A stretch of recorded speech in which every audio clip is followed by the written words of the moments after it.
they move from low to medium to high risk. They continue to increase as we went from low to high, and we saw the opposite for Caucasian kids. They decreased from low to high. So here's what we're looking at when we look at the CANS report. So when you look at low level, African Americans account for 18%. By the time we get to level 2 or medium, they go up to 27%, and then by the time we get to the level 3 and 4, of course, African Americans are 35%, right? So they continue to increase as we get to the more intense placements, the higher levels of the CANS assessment, which facilitate more restrictive placements. We see the opposite for Caucasian kids again, and these other groups of minority groups. They decrease from low to high. So Caucasians go from 67% of the low to down to 63% at the medium, and all the way down to 52% of those who are classified as high level, level 3 and 4. And again, this disparity is significant and important because it influences the types of placements. Pastor Palmer, we do have a question. What does CANS stand for? Now, somebody that's involved in the Tennessee Department of Children's Services helped me to get that acronym. They've I can help you. Yes, excuse please. me. I can help you. It's the Child and Adolescent Needs Survey. Gotcha. Yeah. I knew it was one of those assessments that happen at the pre-adjudication phase and determines placements, but I just wasn't sure what the acronym meant. So this is important because if that assessment tool, and many of the folks in the children's services arena have strong feelings that this tool may have bias embedded in it, and so therefore predisposing minority kids to a higher score or causing them to score level 3 and level 4 as opposed to their white counterparts. And so it's important, and they're looking at that tool to determine whether or not there is the potential for biased results. So African American children and youth 10 years of age or older are more likely than white youth, than their white peers, to enter care and be initially placed in congregate care. Now, we have research that suggests that these group home type placements, these congregate care type placements, predispose kids for longer stays in the juvenile justice system. So it's very important. If African Americans are most likely to score higher on the CANS, which predisposes them to be most likely placed in congregate care type facilities, then it's setting them up for repeated trips or involvement with the juvenile justice system. African American youth or African American children move more slowly to permanency in the child welfare system, and that disproportionality increases significantly the longer they remain in care. And we see the same phenomenon in Kentucky, that African Americans on average stay in our child welfare system longer, and the longer they stay, the less likely they are to be reunited, and the less likely they are to be adopted. African American children are more likely to be reunified when reunification occurs in your system, which is a good thing. African American children are less likely, however, when reunification does not occur, then they're the group less likely of those kids that don't go back home. They're less likely to leave the system as a result of adoption. Among youth adjudicated delinquent, African American youth are more likely to exit to permanency out of your juvenile justice piece. And then in Davidson County and Mid-Cumberland region, African American children are less likely to leave care to a permanent exit. So they end up remaining in care oftentimes much longer than others, and oftentimes getting to that place of leaving care as a result of turning legal age. And also, we do have a question. Is this test biased to the African American children? Again, we've not, at least Tennessee, to my point, and Craig, you might be able to speak to this, but to my point, I don't think they've had a evaluation of the tool as it relates to whether or not it facilitates bias. I know there is some subjectivity in the responses and how they're recorded on the tool. And as a general rule, where there is subjectivity, the potential for bias is greatly increased. And um, so from what I've heard so far from folks who work with this tool, I would tend to say, from my lens, if there's subjectivity in how some of the questions are recorded and scored, then the potential for bias is there. But they've not had an evaluation for bias in the tool that they've shared with me. So here's what we know, and again, the folks from the Tennessee Department of Children's Services confirm this, that many of the kids who come into the system as a result of child welfare issues, childhood trauma, maltreatment, abuse, and neglect, are oftentimes the same kids who cross over into the juvenile justice system. And research tells us that the increased likelihood of juvenile justice involvement to the tune of 55% as a result of childhood trauma. And that childhood trauma increases the likelihood of delinquency by anywhere from 47 to 55%. And if a kid has a history of maltreatment, it increases the likelihood that they will commit a violent offense by as high as 96%. So child welfare involvement is very critical to us hopefully preventing kids from crossing over into our juvenile justice system and now being punished as a result of the manifestations of the trauma inflicted upon them by their parents and oftentimes compounded by the system's reaction and response. As much as we like to, and we have the systems that we have, and so we have to remove kids when there's a threat of danger and neglect is egregious. We have to take actions to remove them, but as much as we're trying to protect them, we have to be mindful of the fact that that removal in and of itself is an adverse childhood experience. And when that trauma manifests, oftentimes it facilitates juvenile justice involvement. I do have another question. Is Yes, there ma'am. any information that would allow insight to the educational impact that takes place while these children are in the system? Yes, I think that you should be able to look at the data that your education system puts out as far as the success rate of students that are put into these alternative educational environments that are in facilities versus the success of children who stay in traditional school settings, right?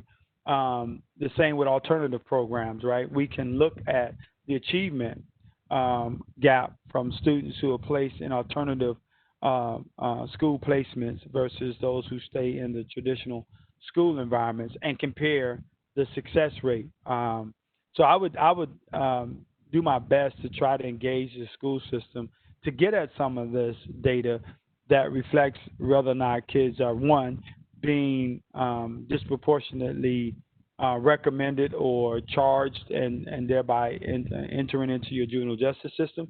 And then once in the juvenile justice system, what is the educational outcomes compared to those educational outcomes with similar situated kids in the traditional school settings? Outside of engaging the school systems to get at some of that comparative data and analysis, I don't know how you would get to it. We do have a comment from Bertha. She said it seems that these children need more resources to change these scores and behaviors. Yeah, I think resource when it comes to disadvantaged communities is always a given. But I think we can look at that, and I always tell folks we got to fix the environment as well. But also we have to look at the reaction of systems to kids who come from disadvantaged communities and disadvantaged populations, because we find that the reaction oftentimes is different even when they're similarly situated in the school setting. So two kids got into a fight, but one comes from a good community and good parents, we typically want to protect that kid from these terrible consequences. A similarly situated kid comes from a bad community and what we may deem to be bad parents. Maybe there's a single parent home situation. And so we don't feel the same need to protect his future from bad consequences. And so sometimes, even when similarly situated, it's not just all community. Sometimes that systemic bias as to how we respond to kids across one single school district can differ based on the perception of kids from certain communities versus kids from a different community. We've seen similar situations where kids are situated similarly, but the system's reaction difference based on socioeconomics, based on race and ethnicity. All right, childhood trauma increases the chances of juvenile justice involvement by anywhere by as high as 55%. And if there's a consistent history of maltreatment, it increases the likelihood that that youth is going to commit a violent crime by 96%, and childhood trauma increases the chances of delinquency by as high as 55%. Involvement in our child welfare system due to abuse and neglect increases the likelihood of juvenile justice involvement and the likelihood that those kids are going to get involved at a younger age because of their child welfare involvement and remain in the juvenile justice system for longer periods of time compared to their counterparts who don't have child welfare involvement, right? So they get involved in the child welfare system at younger ages, which facilitate involvement in the juvenile justice system at younger ages. Oftentimes, this results in, again, a manifestation of all the pent-up anger as a result of the trauma of being removed from their community, being removed from their family, and the trauma of the abuse and neglect itself.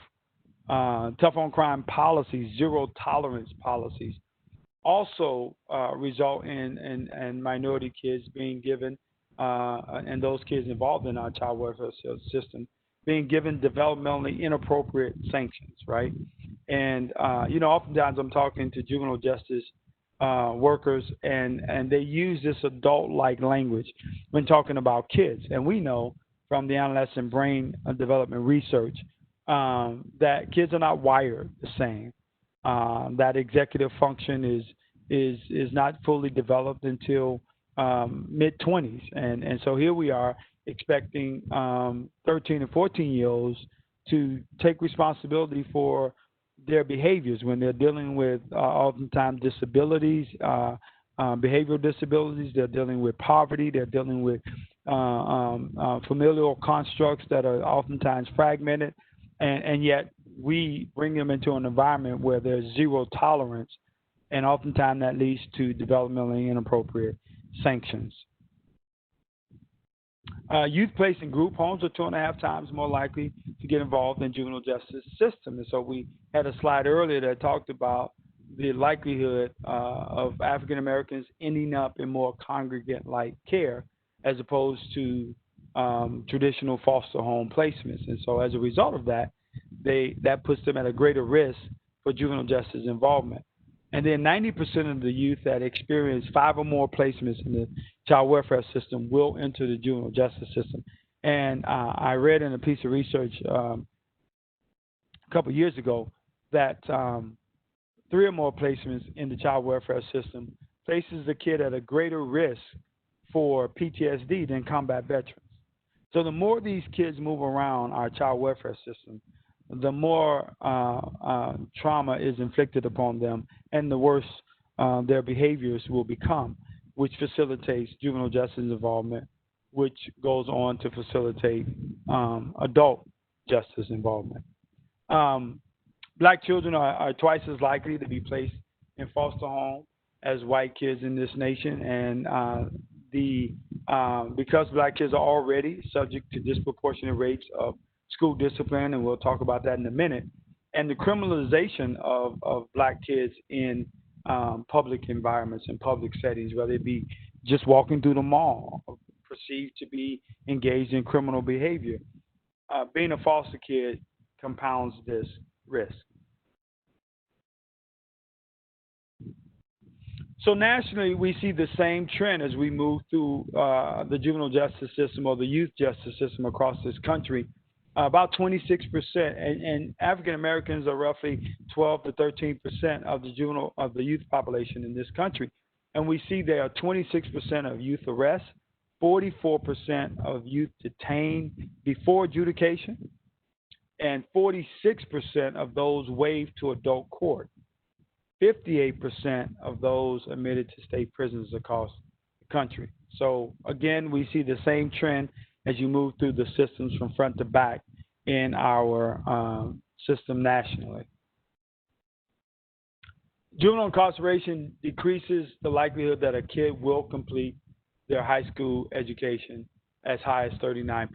So when we start to funnel kids out of our learning environments into congregate care, into secure detention facilities, we decrease the likelihood that those kids are going to be successful in completing their high school education. And then juveniles incarcerated at a young age increases the chances of adult incarceration by as high as 41%. Simply put, when we start to put kids in cages at young ages, we facilitate the possibility that they will also be incarcerated as adults. So this is total African American population. Though African Americans constitute about 13% of the U.S. population in 2015, they constituted about 37% of the 1.4 million folks incarcerated in this country. So I want you to think about that. 13% of our nation's population account for over a third of our nation's incarcerated population. And that has increased by 1% in recent years. Lifetime chances of incarceration, if you are African Americans, about 32%. For Latinos, about 17%, and for Caucasians, about 5.9%. In 2012, the U.S. Bureau of Justice Statistics predicted that about 1 in 3 black men can expect to go to prison in their lifetime. And every time I hear that, I feel exceptional. 1 in 3 black men can expect to go to prison at some point in their lifetime. So you've met the youngest 3 grandchildren. Now meet the oldest 3. These boys this was about 10 years ago. We did a charity event, and these are my 3 oldest grandsons. Very good boys. In the front, there's Edward. He's the oldest of the 6 grandchildren. Just turned 17 in June, and just got his learner's permit to drive. The twins just turned 16 last week, and they're good boys. Elijah plays football, hard-hitting football player. Isaiah is a drummer and pianist, plays here at the church. And then Edward is a basketball player, and all 3 are very well-behaved boys. Here's what I know. At some point, these boys will misstep. They're not perfect. And they've been good kids. No trouble, no encounters with the law. But these boys have all the risk factors that oftentimes predisposes individuals to react and respond to them in very negative ways that facilitates some of their disparate outcomes. They're black. They're on free and reduced lunch. They're all living in single-parent homes. And that doesn't mean that they're at a disadvantage, because I'm very active in their lives. In fact, they're probably at my house right now eating up everything in the refrigerator. But they live with single moms. And then they're children of an incarcerated parent. My son is currently incarcerated. And so these boys have grown up with their father in and out of prison or jail. And so these kids have all those risk factors and all those labels that predispose individuals to treat them like, quote unquote, the bad kids, right? When they do normal adolescent things. So education. Penn School, Graduate School of Education, put out a piece of research a few years ago that looked at the disproportionate impact of K through 12 suspensions on African American students in southern states. Nationally, about 1.2 million black students were suspended in a single school year from K through 12. What they found was 55% of those suspensions occurred in 13 southern states. And yes, Kentucky and Tennessee were one of those 13 southern states. On average, black students were about 24% of the student population in the 3,022 school districts that they looked at. And here's what they found. In 132 school districts in those southern states, blacks were disproportionately suspended at a rate 5 times their representation in the general student population. 5 times. This next one will shock you. In 84 school districts across the South, they found that African Americans accounted for 100% of the suspensions from public schools. 100% of the suspensions from public schools in 84 school districts. In Mississippi alone, they found that 74% of the suspensions from public schools were African American students. And in Kentucky, African American students are roughly 11% of our student population. They account for 26% of the suspensions and 13% of the expulsions, and that's statewide. Now, we have about 115 counties that have very small populations of African Americans, most of them less than 1%. So 115 counties dump a whole lot of white kids into our data pool. So our state data is always the best picture. If you looked at this same data set for Louisville, you'd find that African Americans are about 26% of the population, and they are much higher of the population of kids suspended or expelled from school. So we see this in education as well. Research suggests that the disproportionality in how school discipline is carried out is a contributing factor to the achievement gap. What this simply says is that the kids who are disproportionately removed from the education environment fall behind. There's an achievement gap. Judge Teskey, who I know Craig knows, and some of many on the call, Judge Calloway knows, Judge Teskey started the School Justice Partnership, and what gave him the motivation to start that was he had a youth brought before his court that he literally had to lean over the bench to see because the kid was that small. And he realized that this kid is incapable of being a part of these proceedings. And so he called the superintendent, the school discipline guru, the principal, the assistant principal, and he had a conversation about we've got to do something different, right? And he started the School Justice Partnership. And what that partnership seeks to do is institute MOUs with all the agencies to have graduated response to kids misbehaving in school. Graduated sanctions, right? Makes it longer and harder to get them to the juvenile justice system and into the secure detention facility. As a result, they saw suspensions and expulsions greatly decrease. And as a result of keeping kids in school, graduation rates shot up. They saw double-digit increases in graduation rates. And Judge Teskey always says this: who would have ever thought that keeping kids in school would increase graduation rates, right?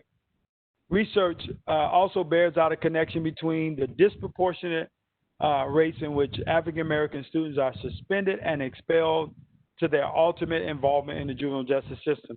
And, I talk to educators all over the country, and I always ask this question: is it a good thing or a bad thing for kids to be out of school? And they all say it's a bad thing, right? And so the next question is, so why do we continue to suspend them? And I already know the answer in most cases. We don't have any other tools in the toolbox, right? We've got to maintain control of the learning environment. We've got to get those kids who are disruptive to the learning environment out of the classroom so that kids can learn. I get that. But rather than lobby for more policing, we need to lobby for the therapists that they need, the mentors that they need. We need to lobby for more tools in the educator's toolbox other than get this kid out of my classroom, get this kid out of my school, which ultimately facilitates some level of charging to get them into the school system, the juvenile justice system. Any comments before we leave the youth data and go into some just a little bit of adult data? Just had a comment. With grandchildren of color, these statistics keep me off balance and hypervigilant about what they are doing and where they are going and what they are wearing. Stressful for parents and grandparents.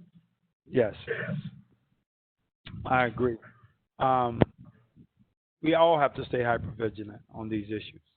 And again, the data. If you lack accessibility to data, or you guys don't currently have the ability to get at the data, then start to have conversations about how do we create data systems that will measure the reactions and responses and decisions that our system makes concerning kids across the racial spectrum, across socioeconomics, across our jurisdiction, right? So that we can clearly look at the data and be able to answer this question. Is our system treating all kids or creating the same equitable outcomes for all kids? And in fact, they're not, then we can begin to let the data identify where we need to do our work. Any other questions or comments before we move on? All right, so let's talk about, I'm sorry, go ahead. Oh, I'm sorry. It's all about resources and opportunities. Without either, the alternative is criminal behavior and more behavioral supports in schools, not just one for the entire school. Yes, I agree. And here's the thing. I think if we make the resources available, we make it a priority, we can make the resources available. Oftentimes, we have this reaction to bad things in the community, which opens the door wide to our juvenile justice system as a result of a school shooting, right? We had a school shooting about 3 years ago in Marshall County.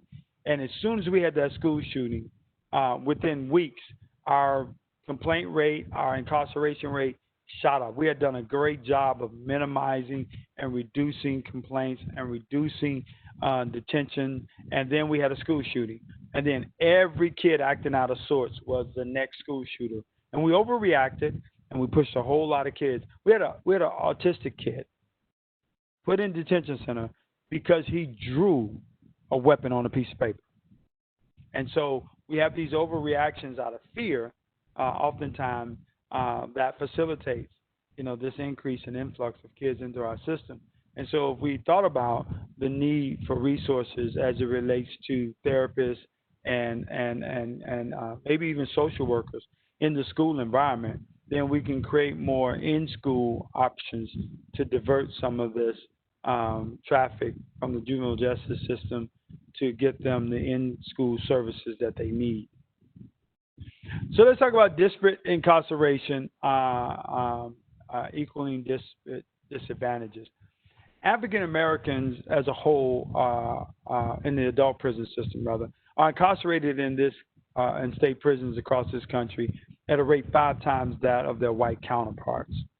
In 12 states in this country, African Americans are more than 50% of the prison population. More than 50% of the prison population in 12 states. Here's the prison population broken down by these 3 race categories. Whites are 35% of our prison population. African Americans or Black are 38%, and Hispanics 21%. Now remember, African Americans are about 13% of the population, 12 or 13%, and yet they're the largest population in our prison system. Look at this per capita rate. Whites and Hispanics are right there together. 275 per 100,000 for whites, 278 per 100,000 for Hispanics. But look at African Americans, how big the gap is. 1,408 per 100,000 for African Americans, 6 times that of their Hispanic and white counterparts. I saw a comment, question.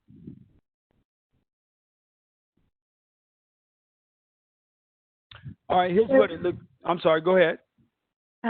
There is no question about the fact that systemic bias exists and in too many cases bring kids into disciplinary processes they never needed to be involved in at all. There are other factors, however, that are driving some of these numbers too. What are you saying about more tools is right on. Think about community supports, empowering, educating, supporting, and educating faith groups and nonprofits who have kids programs. It's a great step. Oh, yeah, yeah. Here's a prime example of that point, to that point. And I think that was a great comment because, I live in Hardin County, Kentucky, about 35 miles south of Louisville, right outside the gates of Fort Knox. Our county is divided really into the south and the north. On the south, we have Elizabethtown. On the north, we have the town that I live in called Radcliffe. They're roughly similar in population. I think Elizabethtown may have us about 3,000 or 4,000 folks. And when it comes to resources, everything's on the south end in Elizabethtown. Our judicial system is on the south end. Our child welfare system is on the south end. The Board of Ed is on the south end. Everything is on the south end. So when kids get in contact with our juvenile justice system and they're eligible for diversion opportunities, we had a gap in the availability of services on the north end where I live, and it's specifically for African American kids. So we saw a disproportionate amount of African American kids not getting access to diversion, therefore going into the court system. And so our administrative officer of the courts, Family and Juvenile Services Department, reached out to me and said, hey, we have a curriculum called Community Works, and we can come out and train your volunteer staff on this curriculum if you guys are willing to provide a diversion program on the north end. They trained about 15, 16 volunteers, gave us the curriculum, and basically referred the kids that were getting in trouble on the north end of the county to that diversion opportunity. So now we have a diversion opportunity on this end of the county for those kids who previously were being denied the opportunity, or even if they were given the opportunity, they oftentimes did not successfully complete their diversion because they had to travel once or twice a week to the south end of the county. And if they were already struggling socioeconomically speaking, didn't have transportation, we don't have a public transportation system, those families ended up failing diversion and oftentimes over and over again not complying with their court mandate to complete diversion, and they end up being pushed forward to the next contact point, i.e. court. So once we opened that program on this end, well, we took in about 50% of the kids eligible for diversion end up going through our program. About 100 kids in the course of a year, and not one kid recidivated. So oftentimes you're right. There's that need for access within community. Here's what it looks like in Tennessee. The per 100,000 in the population. For whites, about 503 are incarcerated per 100,000. For Hispanics, about 595. For American Indian and Alaska Native, about 665. But look at African Americans. 1,962, nearly 2,000 per 100,000. Everybody else is way down around the 500, 600 mark. But African Americans are disproportionately incarcerated in Tennessee at nearly 3 times the rate of their white, Hispanic, and American Indian counterparts. So that completes my data presentation.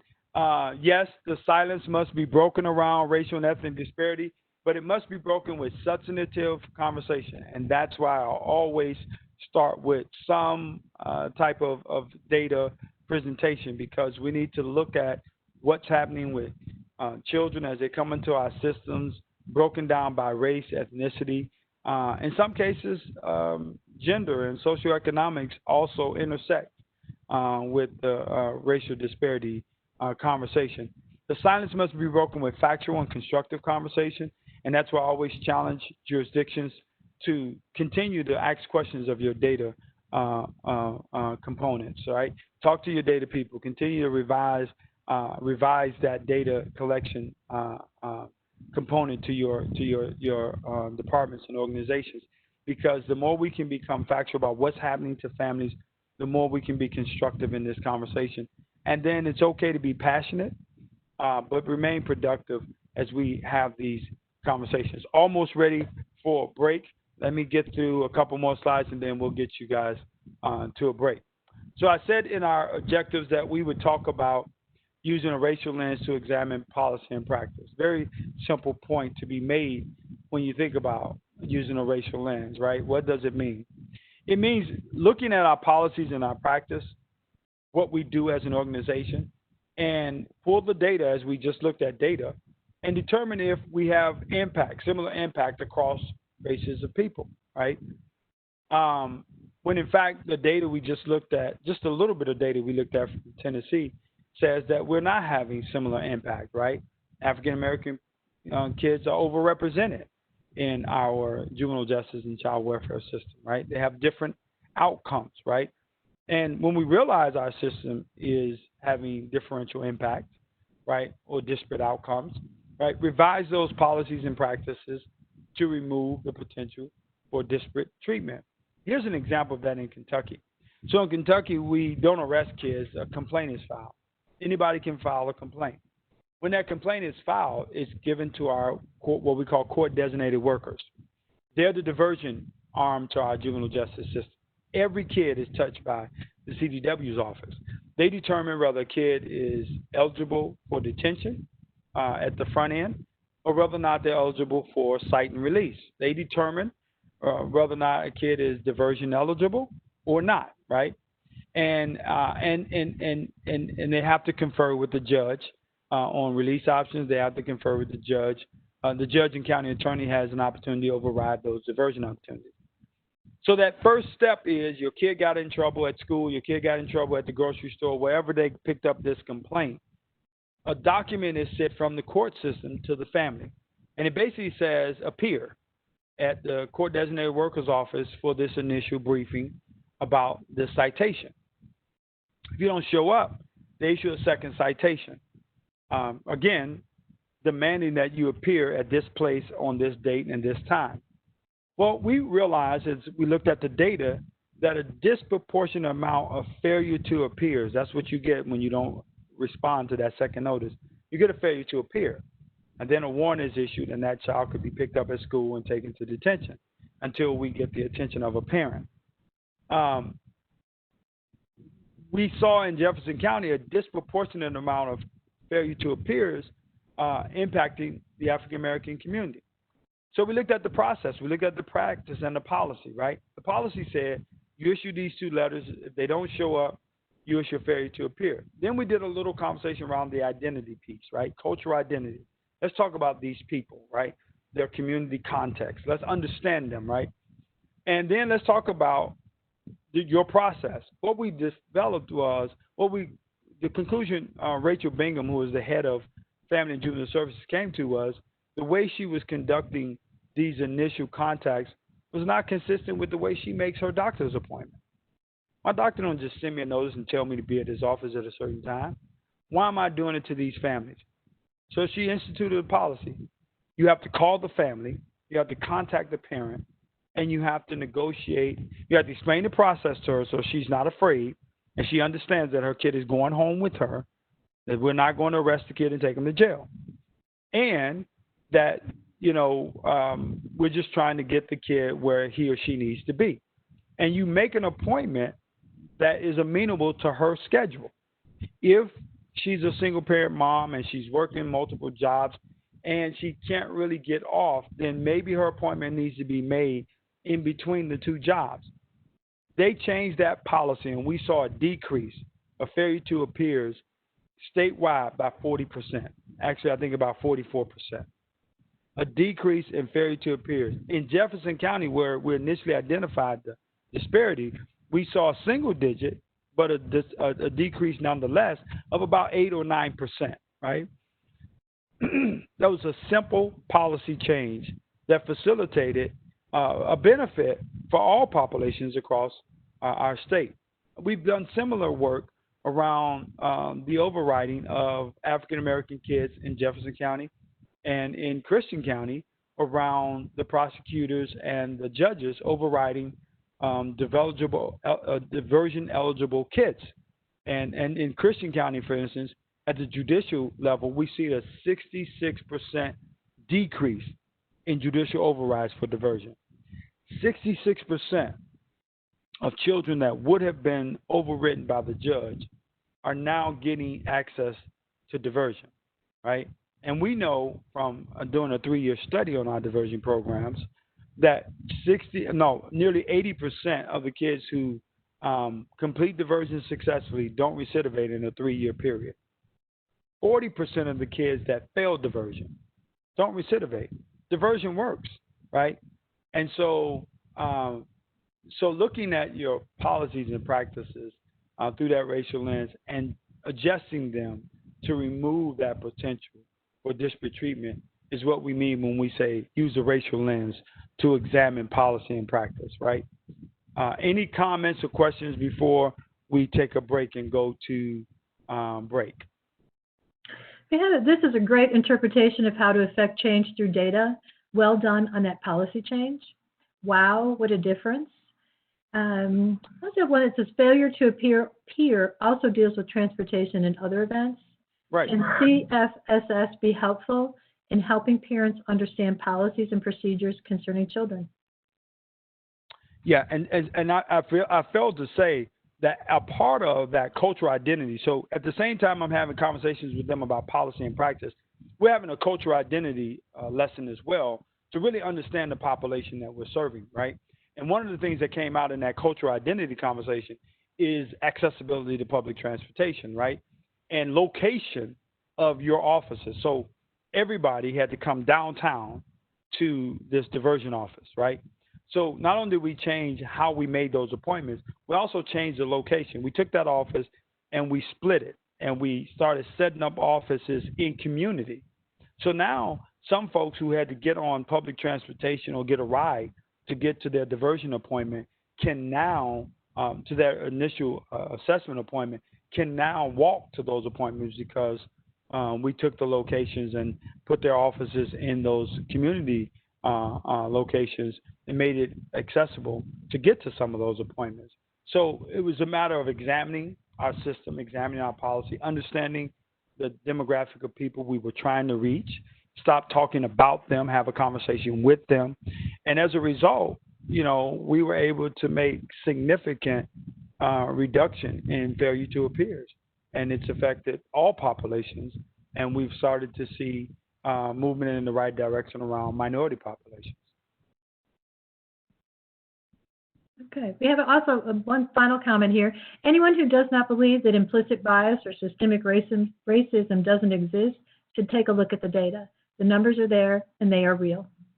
Yes, and I totally agree. And I tell you what, in the work with Tennessee, we have not even touched the surface yet. We've got so much data we need to get at, and the system as it currently stands is limited, and so we got so much data we need to peel back and begin to analyze in the context of policy and practice, right?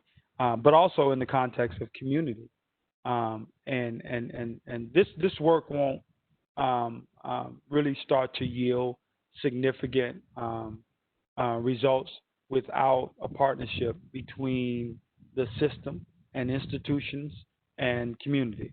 And so, again, I want to make sure that stays a consistent theme in these conversations, that we all have to come to the table to understand what's happening within our communities and within our systems. And the answer is a combination of both community resourcing and community capacity, as well as systemic reform. So thank you for that comment. If there are no more questions, let's take a 10-minute break. We'll play some music with some videos, and then we'll come back at about 27 after the hour. Welcome back from break. So let's start with this video. So Jill, if you'll go ahead and take the reins again, and let me set this video up. So this is a video clip from Grey's Anatomy, and an African-American kid who lives in an affluent community lost his key. and he's returning home from school, and he decides to climb through the window of his home. Police are called, he's shot, and at the end of the day, he died at the hospital. And so this is Jackson coming out of the notification room telling his parents that he had just passed away. And these two police officers are there waiting to get his final report, the doctor's final report, as well as a report from the other doctor standing beside. Jackson gives a great explanation and says some critical things in understanding the conversation around implicit bias. So as you guys listen to this, I want you to think about what you're hearing, what you're seeing, and what are your reactions. Go ahead, Jill.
The first thing the one officer says is the officer made a judgment call.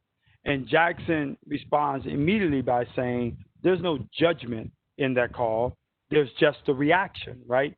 And so when we think about implicit bias, we have to think about this idea that it's a reaction. It's an instantaneous reaction, an instant reaction to a person based on their physical appearance.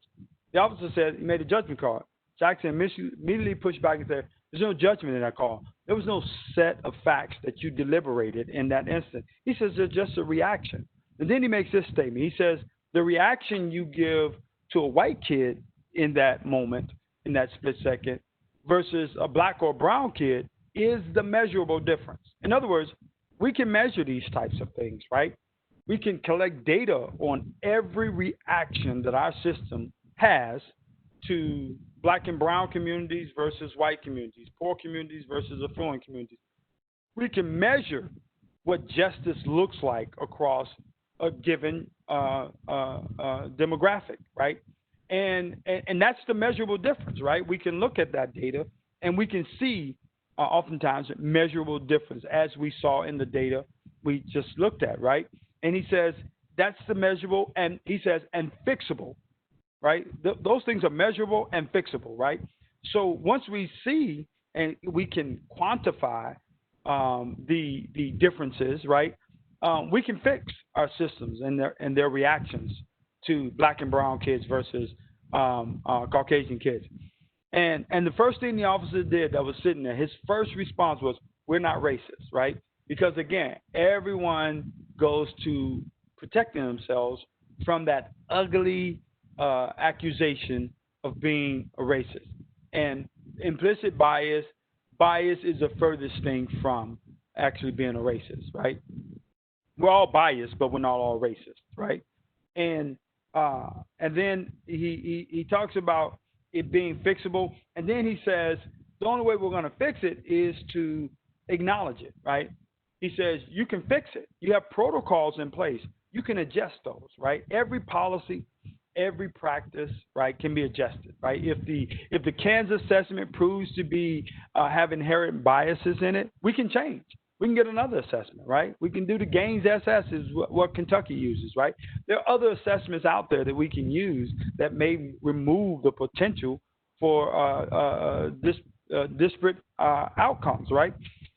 Or we can pretend like it doesn't exist, no matter what we see in the data. And I run into people all the time that no matter what we show them in data, it's not about race, right? Race is not facilitating the disparities, right? Yet the data suggests that based on race, we see different outcomes. We see differential processing, right? We see the system react and respond differently, right? And so that's why I think in some cases the lack of data is intentional, right? And so Jackson makes some very interesting points in this video that I think will catapult us forward in this conversation. Was there anything to add? And I will say, Sharon, get ready to unmute yourself and go on a journey with me. I want Sharon to be my assistant in this conversation here in a little bit. Any other conversations about this particular video? We have a part 2 of this particular episode coming up here in a couple of slides. But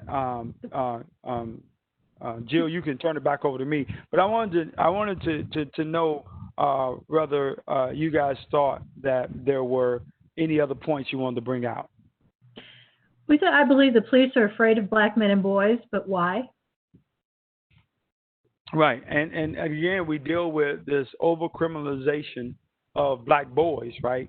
And the bias against them increases. We see measurable increases in their response and their outcomes.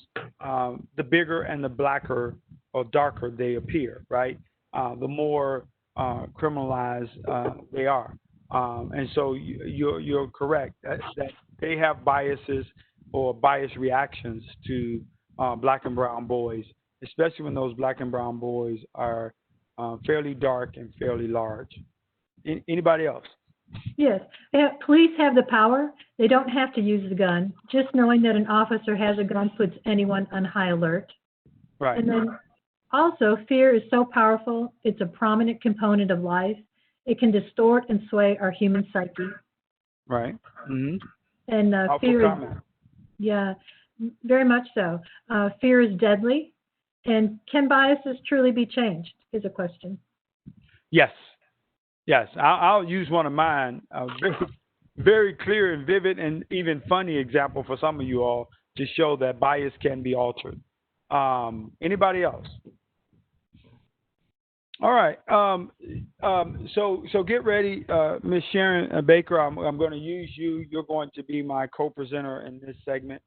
I don't want to tap into Jill because she's already working those videos for me. Jill, you're doing a great job. I appreciate you. So when we think about bias, and we think about another term we use in this space is unconscious bias, and that's important. Implicit social cognition is another term that we use. What is it, right? They're the attitudes and stereotypes we all have, right, that affect our understanding, actions, and our decisions. And here's the key, in an unconscious manner, right? So there are certain things that we do unconsciously, right? Certain reactions we have that are not necessarily consciously processed, right? Implicit bias is one of those things, right, that happens automatically without you consciously being aware, right? So I often tell people that your implicit bias is something that does you. It's something that happens in you and happens to you. It's not something you actually consciously do, right? And that's the difference in bias versus prejudice, right? Because oftentimes we think, well, you know, if I'm biased, I'm prejudiced. No, you're not prejudging, right? Because you're not even conscious that you're reacting and responding this way. Prejudice would mean you processed it consciously, and you've come to the conclusion that all black men are, right? Most of us would say, no, I don't believe that. But we still may have a biased reaction, an implicit, a stereotypic response to black males in certain scenarios, right? So that's what bias is, right? Our biases are activated involuntarily and without our awareness or our intentional control. They just happen to us, right? We don't process them consciously, right? They're not based on information or fact that we've gathered. They're just a reaction. And we have them unconsciously. I always like to tell people our biases don't necessarily mirror our conscious beliefs. So if you're already trying to, dispel the possibility that you could be biased because consciously, I have a black son-in-law, or I have a Caucasian daughter-in-law, or my grandson is biracial, or you're thinking about all of these pieces. Well, check this out. I'm black, and I've been black all my life, so I can't be biased against black men because I'm black, right? I grew up in the inner city of Chicago. I can't be biased against young black males in the inner city of Chicago. I was once one of them. I grew up and thought it was a great childhood growing up in the inner city in poverty. And I didn't realize that I was growing up in such a disadvantaged community until I left that community, started traveling the world. So I'm not prejudiced against black males in the inner city because I used to be one of those. However, if I'm at home in Chicago in the community I grew up in today, at 10:30 at night, and I see 3 black males coming towards me without thought and without control, I'm going to experience anxieties, fear. I'm going to have hesitations. I may engage in discriminatory behaviors by going back to my car, acting as if I forgot something. I may cross over to the other side of the street to keep from crossing the path of these 3 gentlemen, right? My response is going to be automatic and unconscious, right? But consciously, I don't hold the belief that just because they're in this community, that makes them dangerous, right? It's something that happens without my control or without my awareness. So, Sharon, how are you? I'm well, thank you. And you? I'm doing great, Sharon. Sharon, what do you work at? I work for Family and Children's Service nonprofit agency in Nashville, Tennessee, where I am the ACES facilitator and the community engagement coordinator. ACES facilitator, wow. So you're very familiar with that adverse childhood experience thing, right? A little bit. Good. So Sharon, you get off work late one night and you park your car in a parking garage, and there's the building that you work in. There's a lot of other agencies and organizations in that building, and it's after dark. You get off work after dark, probably around 9 o'clock at night, and you walk into your car. You hear footsteps behind you. You look over your shoulder, and there's a woman. Maybe she's about 5'7", maybe 120, 130 pounds. How you feel? You okay? You nervous? You afraid? Not at all. No? Nope. Not even a little bit? No, not really. I mean, she's a woman. I'm a woman. I'm pretty sure of myself. I think I'll probably take her. Go, girl. All right, same scenario. You get off work about 9 o'clock at night. It's after dark. You're going to your parking lot. You hear footsteps. And you look over your shoulder, and there's a man. He's about 6'6", maybe 235, 240 pounds. How you feel now? Nervous. Nervous? Yeah. Oh.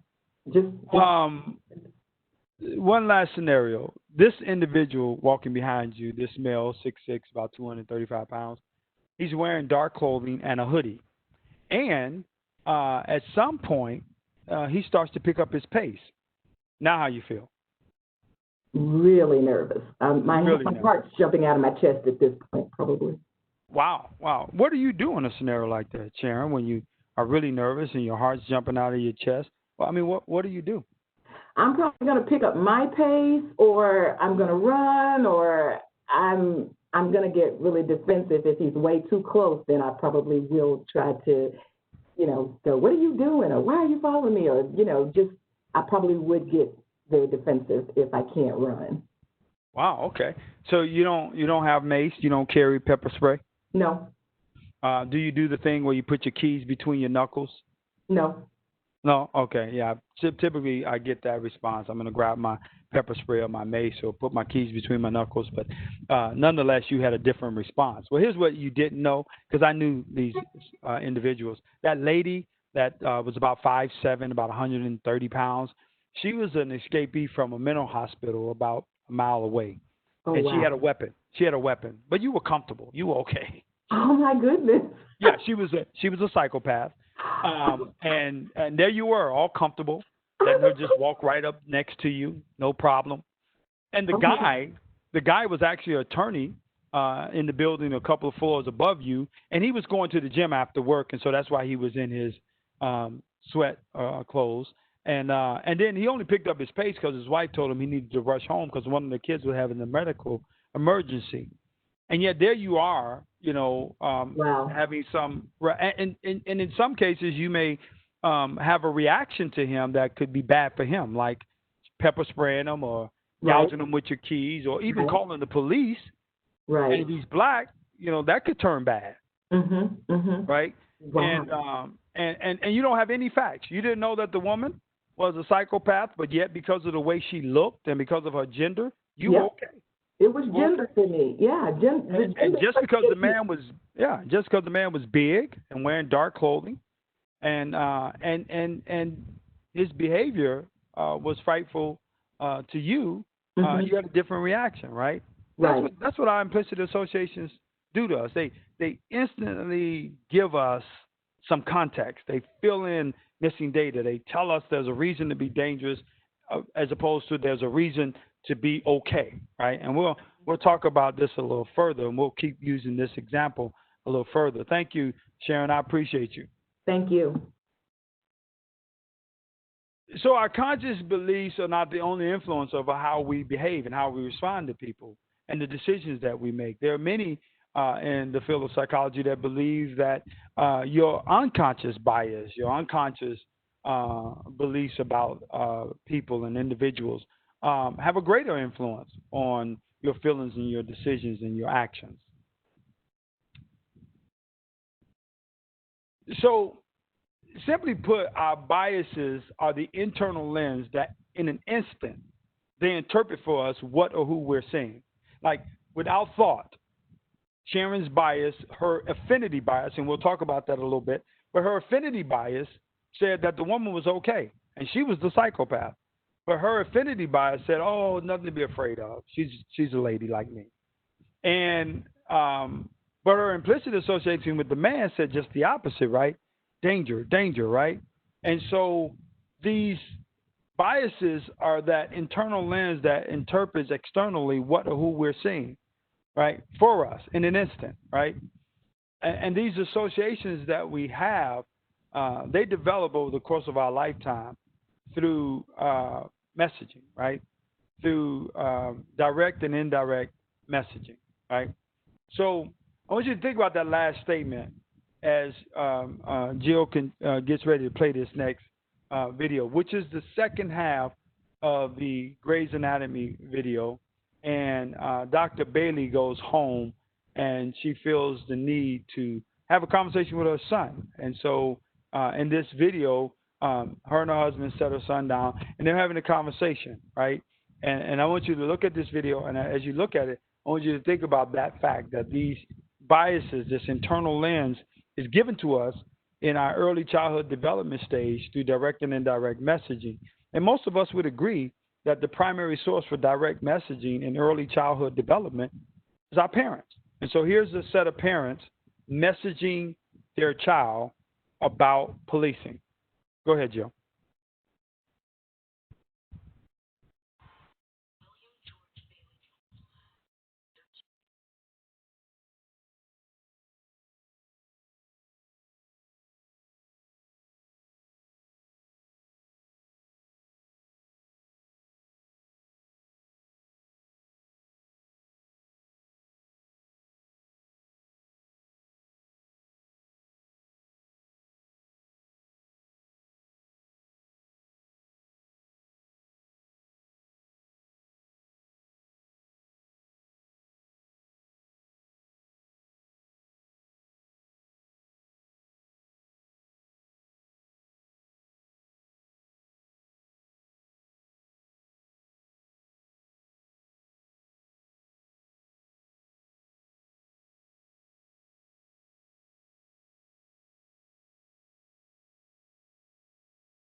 We warn our kids about the world. We tell them what to expect. We tell them things are dangerous based on our experience. We tell them things are bad based on our experiences, right? And so early childhood messaging. Anybody have this message given to them as a child by their parent, or perhaps you've given this message to your children? I'd like to hear from you. Any comments? This is Tamika. Can you hear me? Yes. So I'm Tamika from Tennessee, obviously. But yes, I have, as a boy mom of three boys of color, we have 100% had this conversation with our son. And my husband is a police officer, so he is, a black person who wears blue. So he can cover both dichotomies. I mean, it's pretty amazing the seat that he sits in. But yes, we have had to have this conversation with our oldest, who is 20, as well as our youngest, who is 13, and then our middle son is 16. So very hard conversation, but very much a necessity to have given the time that we live in. Now, Tamika, stay unmuted for a minute. Now, this is a rare occasion for me because this is a tough conversation. And when I talk about this conversation, I talk about it as a double-edged sword, right? Because, let's say this kid in this video has a great relationship with his school resource officer. Let's say his school resource officer is your husband. He has a great relationship with them. They joke. They have a conversation. I'm sure your husband's a great guy, right? And you can see your husband, having the confidence of kids and being a confident friend to kids. And yet this kid comes home and he's told to lock his hands behind his head, and his parents start to have this conversation. Do you think a conversation like this could change a kid's perception of your husband? Absolutely. My husband actually was an SRO for, 10 years maybe of his 20-year career. He's a detective now, but he did get his start as a school resource officer. And I guess kind of looking at it both ways, when a parent has that type of conversation with their child, but then when they turn around and they go to a school and they have a good resource officer, like I'm not saying my husband's the best, but he is a really, really good one. I really think that they pair together so they can hear this at home from their parents saying, okay, this is what you need to do. But at the same time, not all officers are good, and not all officers have your best interest at heart, but some of them do. And so I think if that child can see both, they can see that there is a SRO or a police officer in general who is looking out for their best interest, then that stimulates conversation at home, because then that child can go home and say, well, Mom, Dad, my school resource officer is awesome and he does this with us. And so I think there's a lot of learning that can be done, I think, across both bridges. I feel like just because we've had to do that, with our children, my husband gets nasty messages from parents and, of the like, but at the same time, the kids love them. And so they can go home and tell their parent, he's good, he does right by me. And so that parent has to, in turn, hopefully hear that and then know that not all officers are bad. Not all of them are out to get you. Right, yeah. So I thought that was interesting that you pointed out that dichotomy of having law enforcement in the house, but then you and your law enforcement husband have to have this conversation with your kids. And there's a double-edged sword here because, one, I try to tell police officers, and I spent a year embedded in the Louisville Metro Police Department training police officers. All 1,200 sworn police officers who went through a training with me. And what's sad about this conversation is putting the burden of that kid coming out of this encounter with law enforcement on the shoulder of a kid. Because everything they said to that kid is counter to what that kid is most likely to do. When kids are afraid, they run. Yeah. And so to tell that kid, if you're afraid, no matter how afraid you get, never run from them. That's counterculture to his normal reaction, especially if he can't tell who that is yelling at him from a distance. telling him to stop. Well, when I was a kid growing up in South Side Chicago, if I heard a voice coming from down a dark alley saying, "Stop right there," I'm gone. I mean, it's tennis shoes and butt. That's all you're going to see. I'm gone, right? And so I'm not stopping until I get to my front porch, right? And so this whole idea, when I put on my "you're in trouble" voice with my grandsons, you know what they do? Put their hands in their pocket and they start looking around. So we're putting the burden of their safety. When law enforcement fail to have these conversations and understand that bias is a two-way street, many of the young people you will encounter have bias against police, and not at their own doing. Oftentimes, they've gotten these messages from parents in an attempt to keep them safe. So I need you to understand their bias so that you don't escalate the situation because of their fidgetness, because of their movements, because of their lack of eye contact, because they put their hand in their pocket. I need you to bring it down. I need you to help calm this kid down so that he realizes you are safe, right? But oftentimes, law enforcement won't have these conversations in these trainings, and then parents are at home educating and training their kids how to have a safe encounter with law enforcement. That's a lot of weight to put on a 12-year-old, a 13-year-old. And so it's important that we break that blue wall and say, guys, we're not here to accuse you. We're not here to make you feel bad. We're not here to call you racist. We're here to help you understand this important conversation about bias. And that's what I told the Louisville Metro. It's a two-way street. If you stop me on a dark country road after dark, I need you to realize I'm black. And I'm going to tell you what that means so you know how to help me, because I have a bias reaction to this encounter that could facilitate my demise. And I need you to understand that and help me bring it down. I need you to get into de-escalation mode and not the escalation mode. That's even more critical when we're talking about youth, when we're talking about young people. Everything they told that kid in the video is countercultural to young people. They play with toy guns.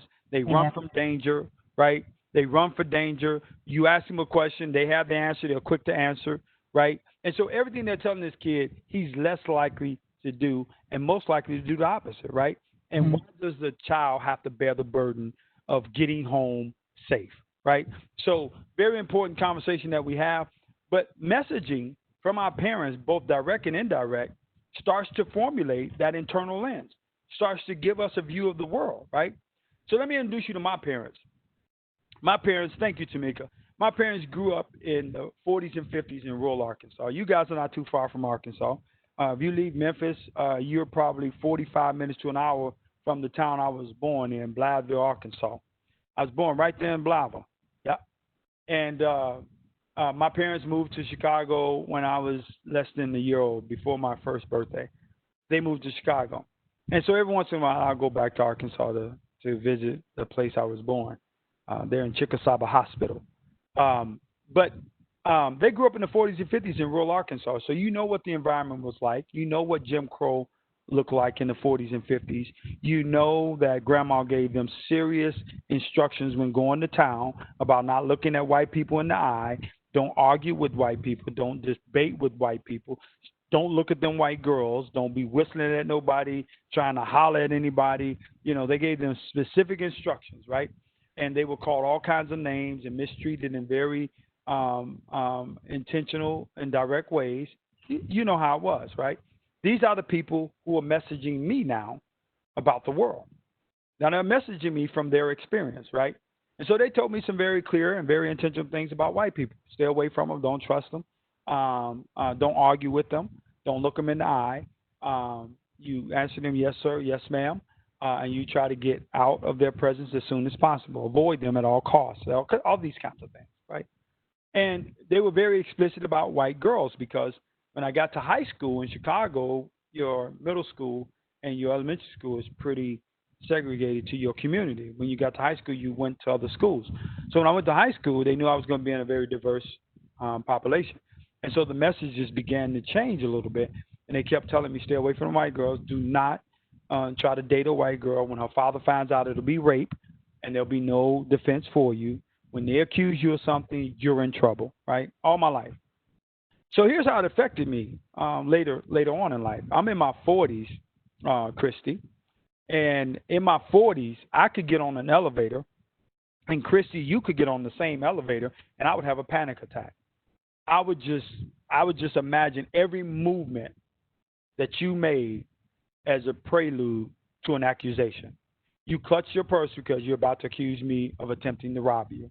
You're fixing your garments because you think I'm trying to look at you in some inappropriate way. And so everything you did was making my anxiety intensify. And it would get so bad that I just had to get off the elevator. I couldn't take it. And I had no idea where this was coming from. Why did I have this reaction when stuck or trapped in an elevator with a white woman? And I realized, as I started to dig into the implicit bias research, I realized that I was having an implicit reaction, a stereotypic reaction based on the messaging my parents gave me. That being alone, being in an environment with a white woman with no witnesses could be bad. And I had this reaction. And I'll tell you how I dealt with that as we get a little bit further. So the messaging that we receive, right? It's both direct and indirect messaging. Oftentimes our parents indirectly message us about other people groups. I stand away from them. That's an indirect message that we say to ourselves, they say to themselves, right? Messaging. In addition to those early childhood messages that we receive from our parents, the media, television programming, TV news is often cited as origins or perpetuators of implicit associations. So how does the media impact us around stereotypes and attitudes about other groups? How does the media impact us? Anybody raised in the 60s and 70s, maybe mid-70s, you are 12 to maybe 18 years old in that teenage state. You remember how you felt when Roots came out? Yeah. And you went to school the next day mad at everybody. Your white teacher that you love made you mad. Because television programming affects us. It impacts how we see the world. It impacts some of those stereotypic ideas we have about people who are different than us. So as a kid growing up in the 60s and 70s, looking for myself, looking for my future in media, I didn't find a lot of hope that I was going to escape this urban community I lived in and be a doctor or a lawyer or the mayor or the president, or I just didn't see black people in positive lights. In fact, the television was, a reflection of the community in which I lived in. Many of my friends, like me, grew up in single-parent homes. Now, my home was a single-parent home, but it was not a fatherless home. My dad was very involved in my life. Grew up in neighborhoods where the buildings were dilapidated and broken down and oftentimes torn down, and vacant lots were left in their places. High crime rates. So the television reiterated my existence. I didn't think black people lived in suburbs. I didn't think black people had important jobs growing up in the 60s and 70s, because that's not what the television revealed to me. So oftentimes I had negative stereotypes in the form of news and media. Any other ideas of how the media impacts some of our stereotypic imaging? Had a lady tell me a couple weeks ago, she had been told when you're traveling into Louisville, downtown Louisville, don't go past 9th Street. You get past 9th Street, you're in the bad part of town. And she ended up on 11th Street, and she was sitting there in a car trying to figure out, her navigation system at a stoplight, trying to figure out a navigation system to get out of the bad neighborhood. And a black lady with a cast on one of her legs and a cane walked up to the car and tapped on the window, and she looked up and saw this black woman looking into her window, tapping on her window, and she sped through the red light to get away from her. And when she got to a place where she felt safe, she stopped and she had this conversation with herself about, why did I respond that way? That woman was probably trying to help me. That woman could have realized that I was a little bit out of my neighborhood or out of the way, and she was trying to help me and give me direction. Instead, I looked at her and out of fear, I sped off through a red light to get to what I felt was a safer environment, right? So the media and stereotypes of certain groups of people and communities impact our reactions and responses oftentimes.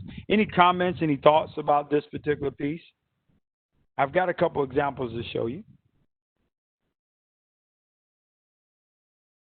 All right, here's an example. Katrina, 2005. Two different newspapers did an article on this particular day. One writes of this individual you see in the picture, and they say, young man walks through chest-deep floodwaters after looting a grocery store in New Orleans, right? Same day, different paper, kind of covering similar activity. And here's what they write. Two residents wade through chest-deep waters after finding bread and soda from a local grocery store, as if the store was open and they just went shopping. He's looting the grocery store, and they just went to the grocery store to find bread and soda.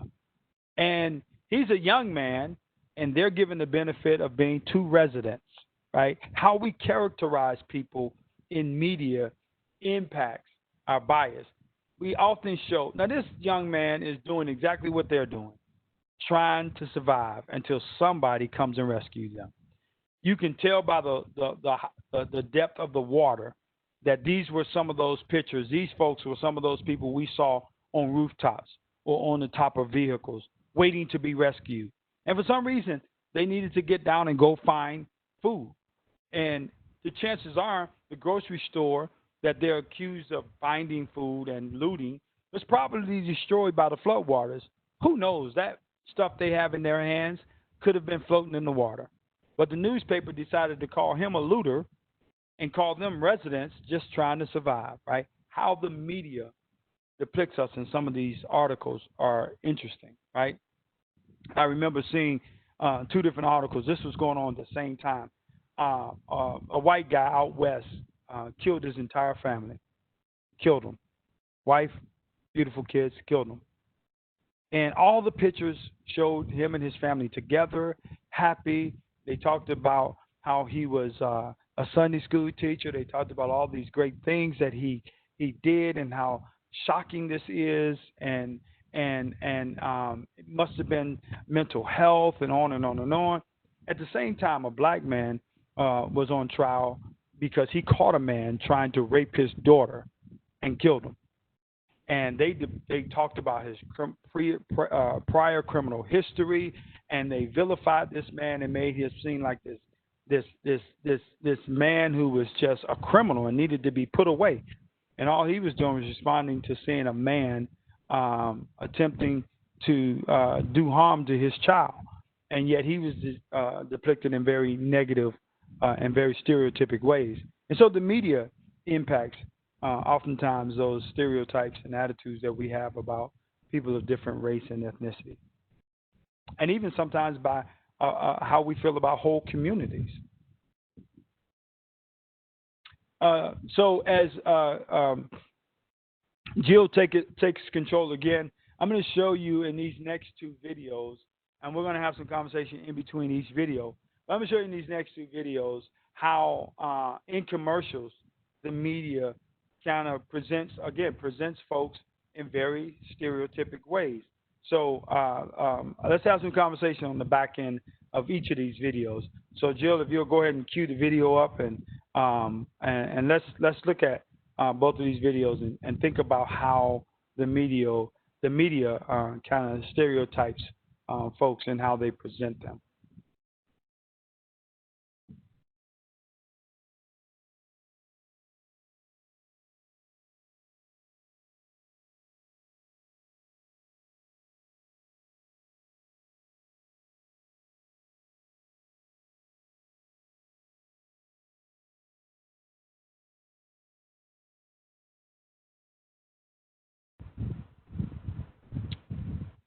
Jill, do you have that?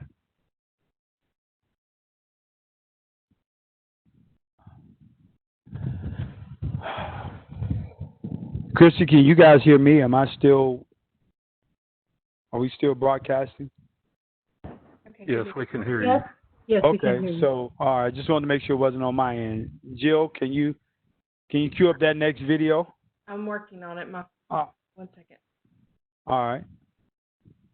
Maybe I'll try, and maybe we can hear it through my mic. You want me to try it? If you want to do that, that's fine.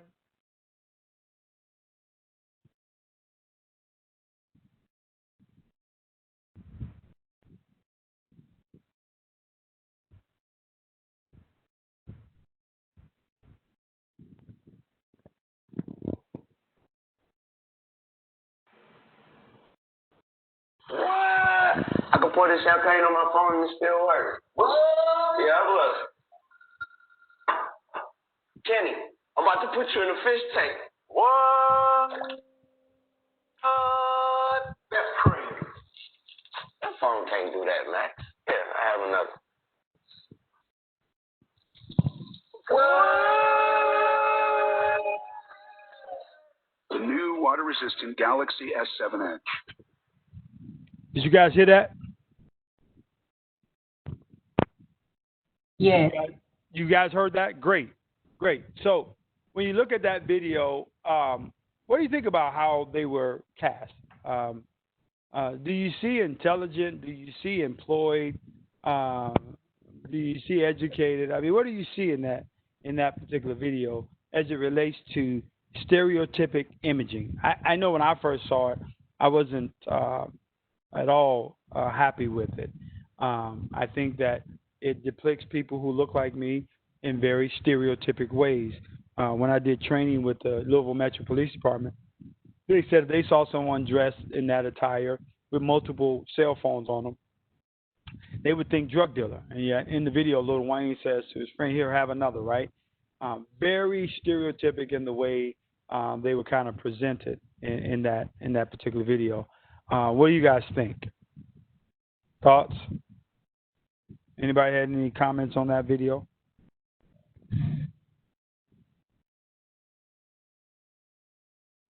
This is Tamika again. I 100% agree with what you said.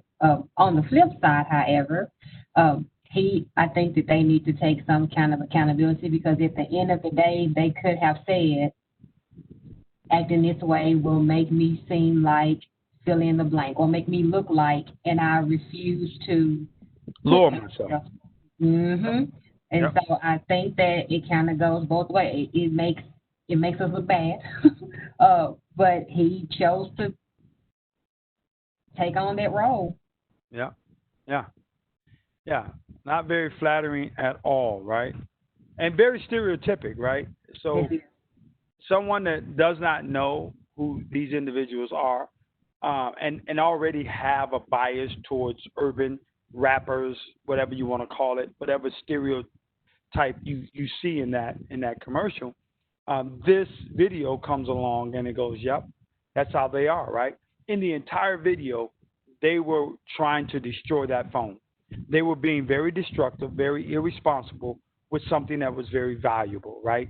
And so, again, it perpetuates the stereotypes that some have about black people, right?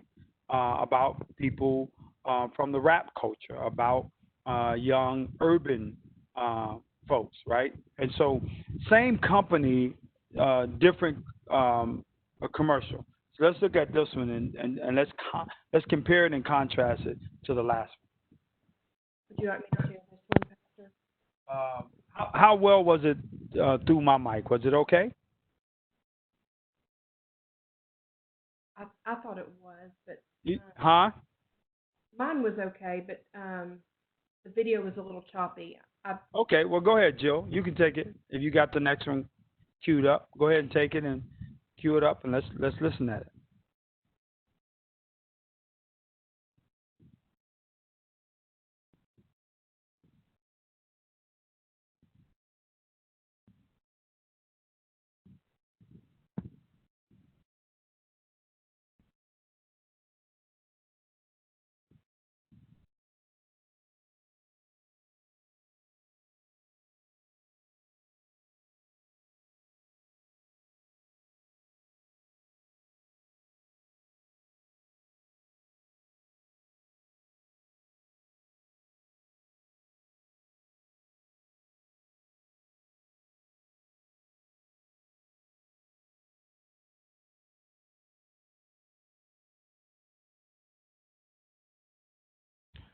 All right, guys, what are your thoughts, right? So, different looking individual. And the entire commercial, he's doing what? He's trying to protect his valuable phone, right? He's not being irresponsible. He's not, intentionally trying to destroy it. The whole while he's being responsible and trying to keep this phone from falling, right? Compared to the previous group where they're actually attempting to be destructive, right? Um, would it not have been believable to see him in a hotel room or in a room um, in the same context as the previous group? Maybe the advertiser at Samsung thought not, right? At the end of this commercial, they give a little bit of context, gain the freedom to fumble. In other words, we can all relate to him. We've all fumbled our phone at one time or another. But, very rarely do I run into anybody that says, when I got my phone and I saw where it was water resistant, I dumped it in the fish tank, or I poured a glass of ice water on it, right? We hope that in the event we drop it in water, it is waterproof, but very few of us will actually take a chance and just dump it in a fish tank, right? So the second guy, they have a little bit of context, because we can relate to trying to protect our phone, trying to keep it from falling, right? But if it does, we got you with the water resistant, shock resistant Galaxy S7 Edge, right? Any other comparisons or contrast to the two? Um, the white guy appears to be on his job, employed, intelligent, suburban, family man.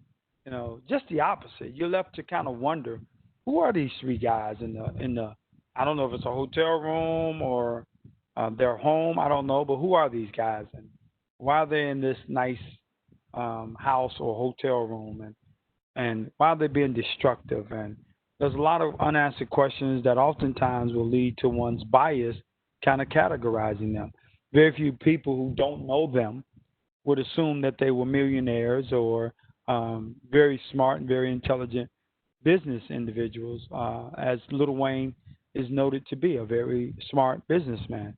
Why he made such a stereotypic, probably because of the business aspect and the resources he was paid. I didn't know who Lil Wayne was, so I just thought the commercial was stupid when I first saw it. And the second one, obviously, you're showing a white collar white man who has a family and a home and all of those kinds of things that seem more stable and more productive than the first commercial did. Right, right. Yeah, and we constantly see that. It's gotten a lot better. There's a lot more diversity. And I don't know if any of you guys have noticed, there's even more diversity since the George Floyd thing. We've seen much more diversity in advertisement as a result of these last couple of months. I noticed that right away. And so it's gotten a lot better, but we still occasionally will see some of those stereotypic presentations of minority populations in advertisement, in news programs. For instance, the news. I mean, rarely will they go into an African American community and spend time reporting good things. Typically, it happens when bad things happen, and then they show up in minority communities with cameras and they want to give context to what just occurred, right?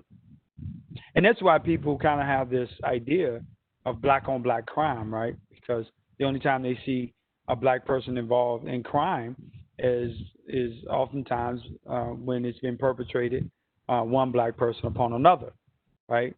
What very few folks actually realize is that there's white on white crime and there's Latino on Latino crime. The reality is we typically commit crime in the environment in which we live and socialize. And so there's only 6 or 7 percentage points between blacks murdered by other blacks compared to whites murdered by other whites, right?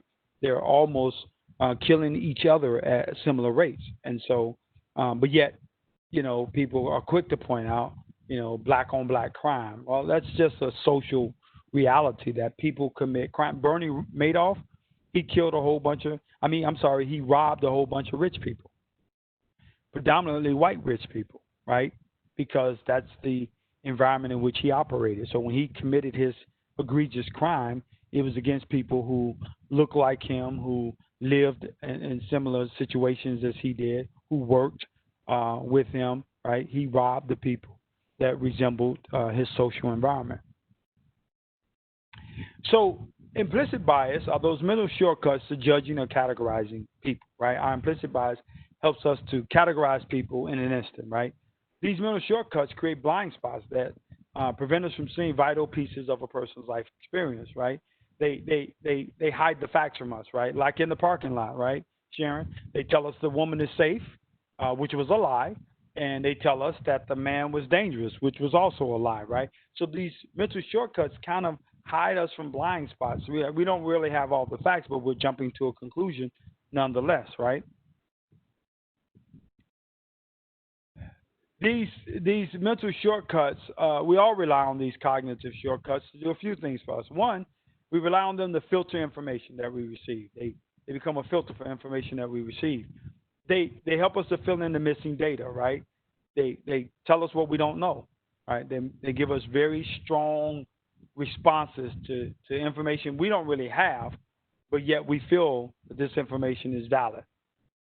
They help us to categorize people according to our own cultural stereotypes, right? So if you're black and you pull up to a gas station and you see three Caucasian young men get out of a pickup with bandanas on, and maybe you see a Confederate flag or something that resembles a Confederate flag, your cultural stereotype to categorize these individuals is probably, well, they're rednecks, right?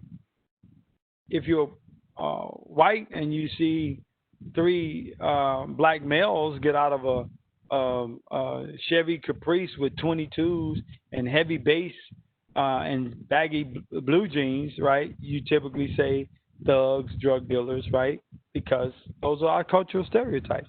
That's what our mental shortcuts do to us. They categorize people for us right away. They affect everyone, even people of the same race. So, guys, I want you to tell me what comes to mind when you see this picture. How do you categorize the individual in this picture? What do you think? How do you categorize this individual? I saw the chat room light up. You got some comments in there? Upstanding member of the community. Okay. Somebody's pastor. All right. Outstanding members of the community, somebody's pastor. What else? We have a scholar, a role model, professional businessman, leader. Okay. All right. What about this guy? How do you categorize this guy?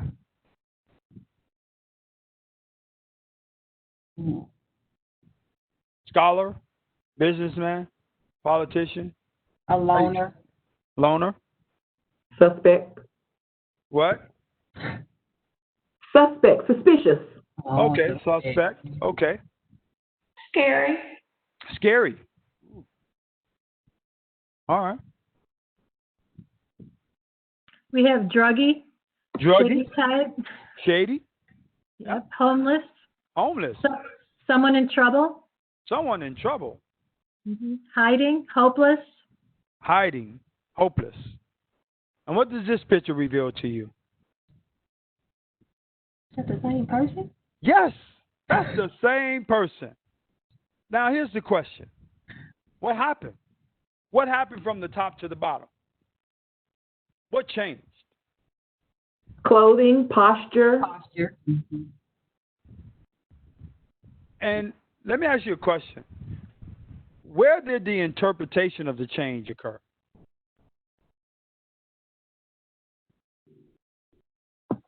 In our minds. There you go. Yeah. You have to own it. That's the only point. I'm not saying that there's anything wrong with seeing the guy up top and going, how you doing, sir? Right? Wondering, he's a lawyer. He's a politician. He's a businessman. And there's nothing wrong with seeing the guy at the bottom and going, let me avoid him. Let me walk around him. Wow, is this guy on drugs? My point is that the perception changed in your mind.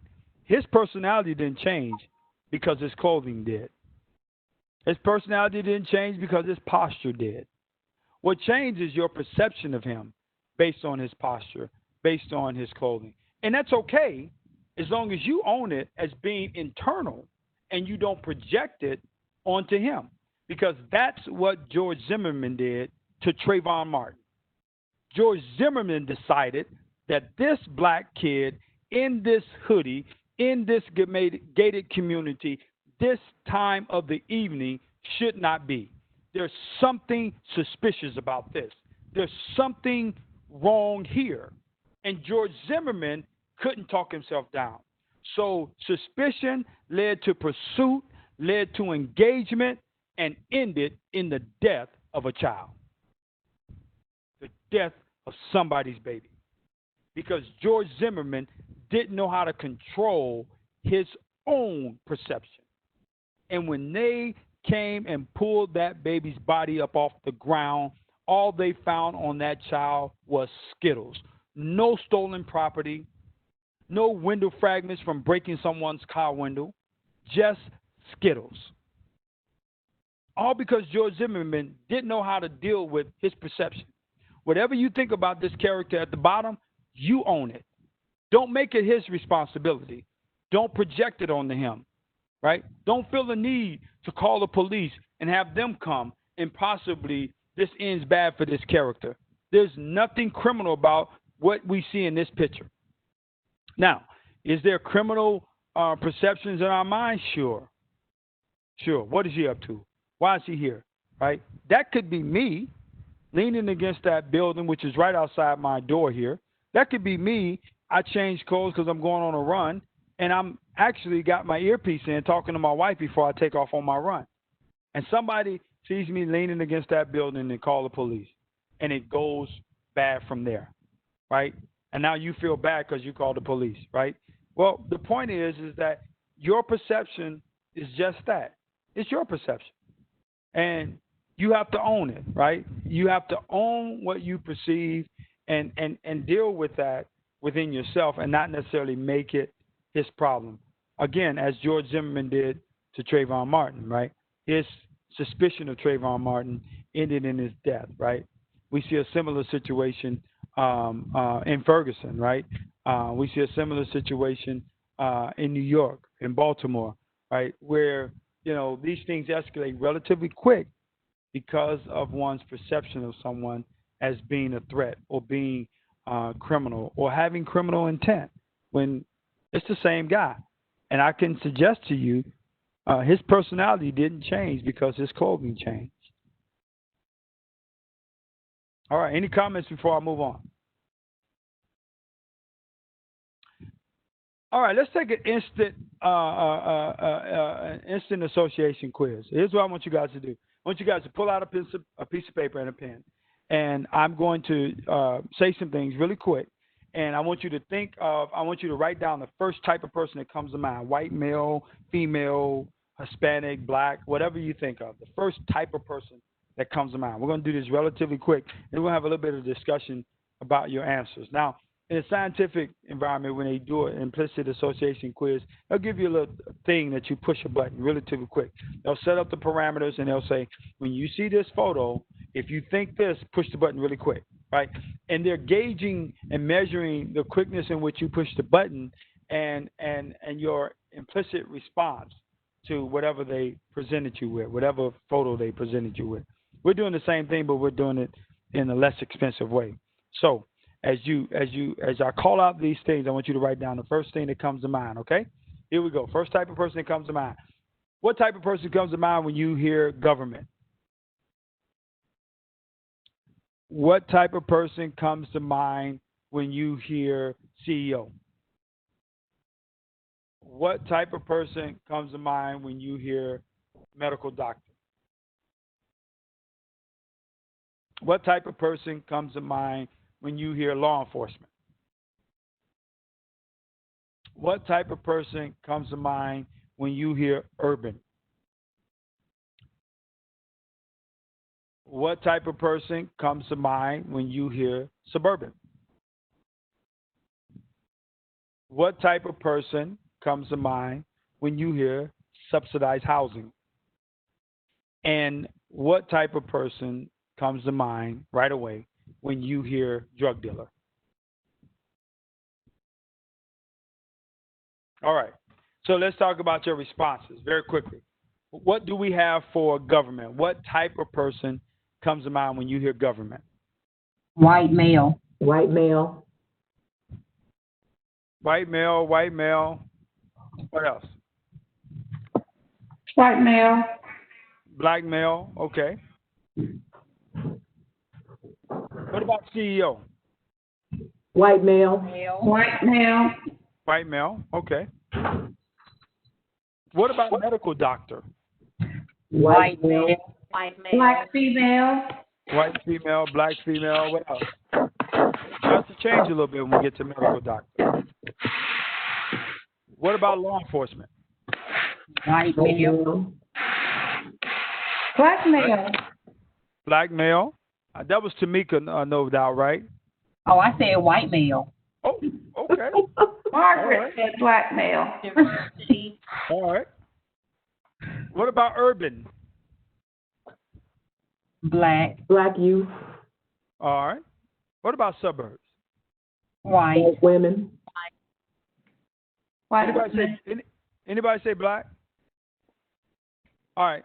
So. White families. Huh? White families. White families. All right. Of the African Americans on the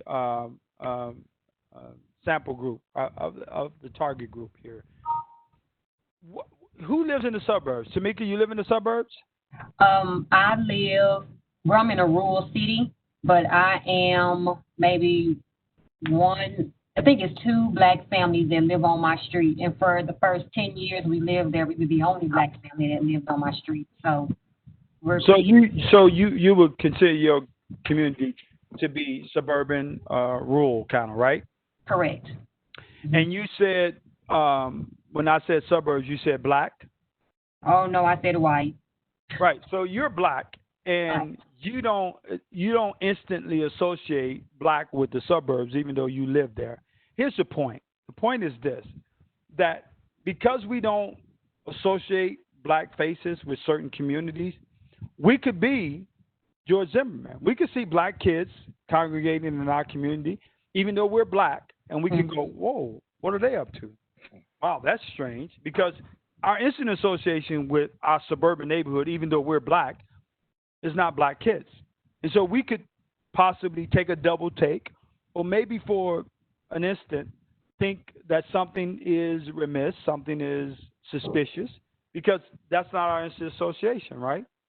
So it's not just white people, even some black people who live in the suburbs don't instantly associate black faces with their communities. And so they could have the same type of suspicious reaction to a group of black kids walking down the street. What about subsidized housing?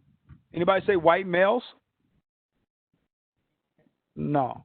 No. What do we get for subsidized housing? Low income. Low income? Yeah. Yeah. What about That's drug dealers? applicable to both.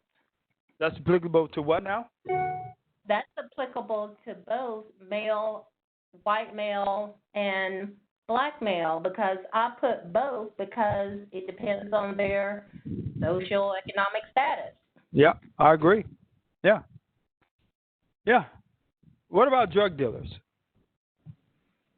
Black male. Yeah. Black male, youth, what else? Teenagers. Black teenagers. Uh-huh. Anybody say medical doctors? No. No. Oh. But we do realize that in the opioid crisis that we're currently, the opioid epidemic we're currently dealing with, that in some cases the drug dealer is a physician, right? Mm-hmm. The guy who gave Michael Jackson that fatal dose, I think it was fentanyl, was his drug dealer.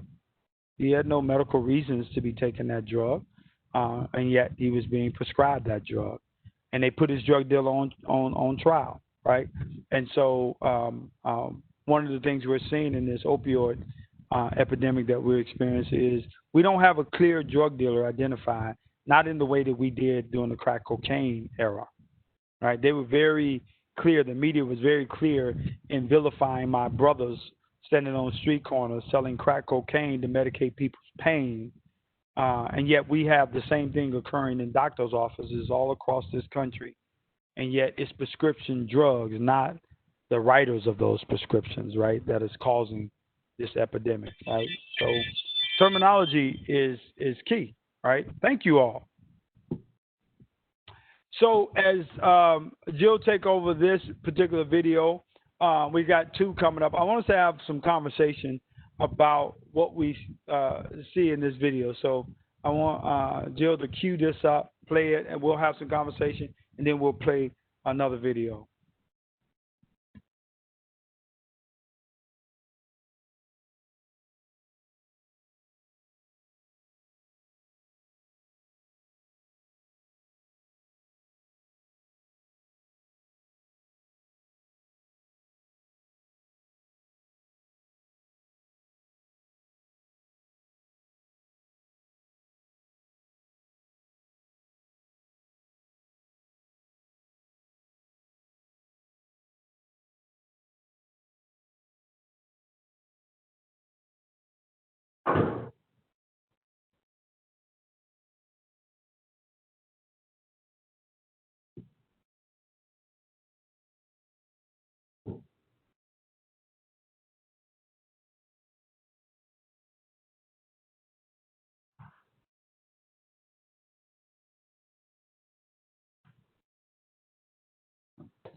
Pastor Palmer.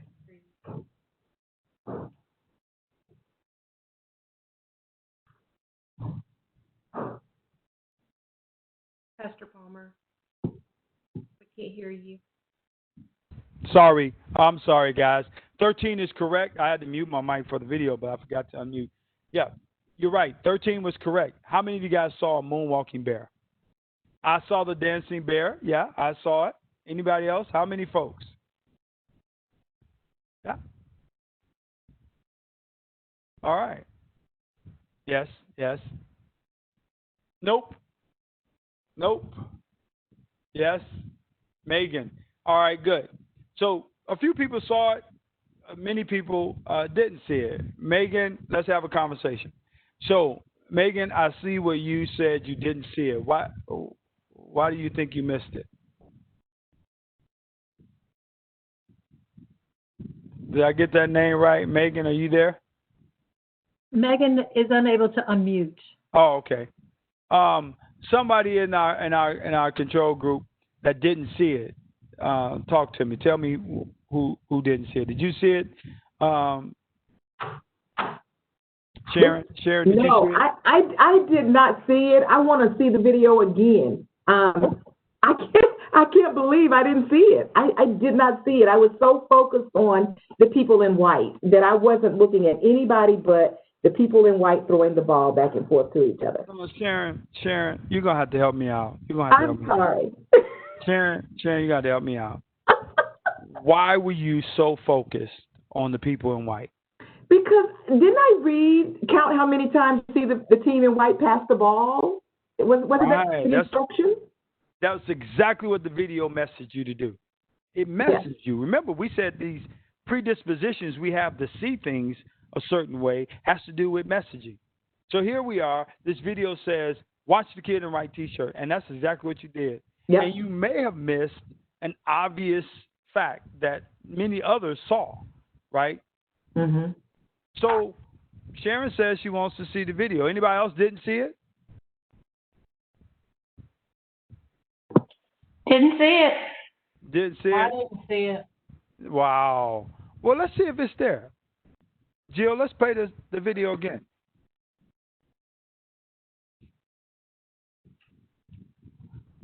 All right, I want you guys to pay attention this time.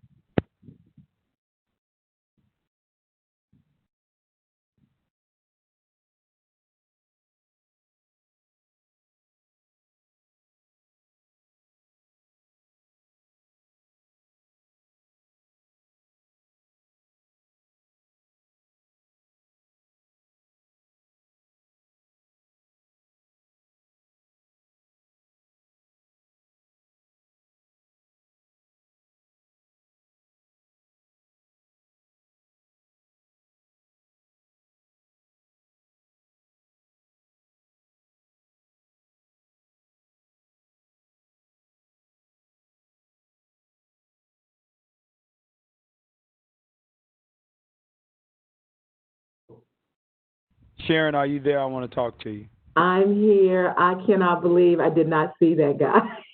You didn't see him, Sharon? No, I did this time, but I'm like, how did I miss him? I was so focused on the Why do you think you saw him the second time, Sharon?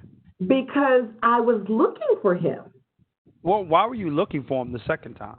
Because I didn't believe he was actually there, and I had to convince myself that he was. You just had to show me. You had to convince me that he was there, because I was really convinced that he wasn't there. So I was very focused on seeing him and making certain that I saw him if he was there, and he was there. Wow.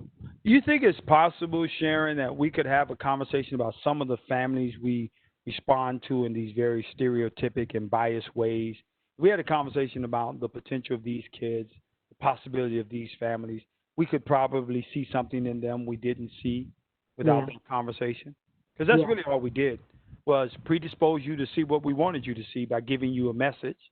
You saw it exactly how we intended you to see it. And then we paused the video and we had a conversation about something you missed, about a fact that was there all along. And when you saw that fact vivid and right in front of you, you went, oh my goodness, how did I miss that? You missed it because you were not looking for it. It's very easy to see exactly what you're looking for, and it's very easy to miss what you're not looking for.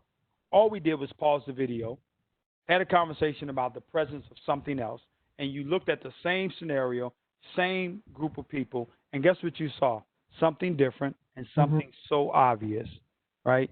Imagine what would happen if we would pause the video and all of that messaging we got about those people over there, about those people like that, and we actually thought about their futures the way we think about the futures of these kids from this good side of town and these good families and these good neighborhoods. Imagine we thought about the kids from the other neighborhoods the same way. Pause the video and actually begin to look at their lives differently. Maybe we'll see some obvious things about them that we miss time and time again as we judge them through our bias. Wow. Thank you, That's powerful. Sharon. Powerful. Thank you. I thought so too. Thank you for being very helpful. One of the things that predisposes us to favoring some over others is this thing called affinity bias. We all have them, right? There's affinity bias. There's this tendency we have to prefer or accept other people who are similar to ourselves, right? This bias towards individuals who make us feel good to be around. Affinity bias, however, makes diversity and inclusion difficult to achieve because, again, I quickly affirm and like being around people who are similar to me. Sometimes they're similar to me in socioeconomics. They're similar to me in educational achievement. They're similar to me in community makeup. Even though they may be very similar to me in race, they're so dissimilar to me in a lot of other ways. And so sometimes I could have a affinity bias towards people like me who actually may be of a different race or ethnicity, and have a bias against individuals who are like me racially, but different in socioeconomics and education and community construct, and so on and so forth. So affinity bias is very important because we do typically lean to. So if you're in a decision-making role as it relates to hiring, I can't tell you how many times organizations will call me in, we'll have the diversity and inclusion conversation, and they'll talk about how much they value inclusion, and yet they keep hiring people who look like them, right? And I remember talking with a lady one time about bringing me into her organization, and she said, we really value diversity and inclusion. We've been talking about this for years, and we've been working towards racial equity initiatives. And I said, so tell me about your organization. She said, well, it's probably 99% white female. And I looked at her like, wow. So why is it that you value diversity and inclusion so much, and yet you can't achieve diversity? And it's because of affinity bias. We keep hiring the people we feel comfortable with.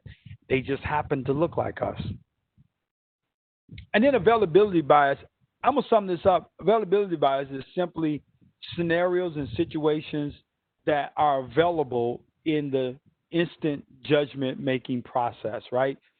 This tendency we have to project examples, projected examples into actual occurrences, right? So I see something on the news, and then I'm having I'm having a situation right now, and that availability of that news report the night before now enables me to see this actual occurrence similar, and now I start to judge it in similar ways, right? Availability bias refers to relying heavily on those things that are most memorable, such as news programming. Three things that influence our availability biases that are important is, first of all, our personal observation, right? We saw something, and now that occurrence becomes an availability bias. We refer to it unconsciously sometimes in certain scenarios. Polarizing events, right? So black people, every time we see a black person, whether it's on social media or a news station, being murdered or beaten by police, we have these availability bias that makes us afraid when we encounter the police, right? And it's because of that polarizing event, right? And then personal experience, something happened to me, right? And so now, because I got assaulted one time in the parking lot, now I'm very biased towards men in parking lots, right? Every man in the parking lot is a threat, and you won't be able to talk me down because I had a personal experience, and that personal experience becomes an availability bias. It avails me to a scenario that is not necessarily actually occurring, right? Any comments or thoughts? So here's when our implicit racial bias is most likely to thrive. In environments where we're cognitively taxed, our biases kind of take the leadership role in our psyche, right? When we have complex decisions to make under time pressure, we lean on our biases more than we should. When the information we have is imperfect, we already said that our bias, those mental shortcuts, do what? Fill in missing information, right?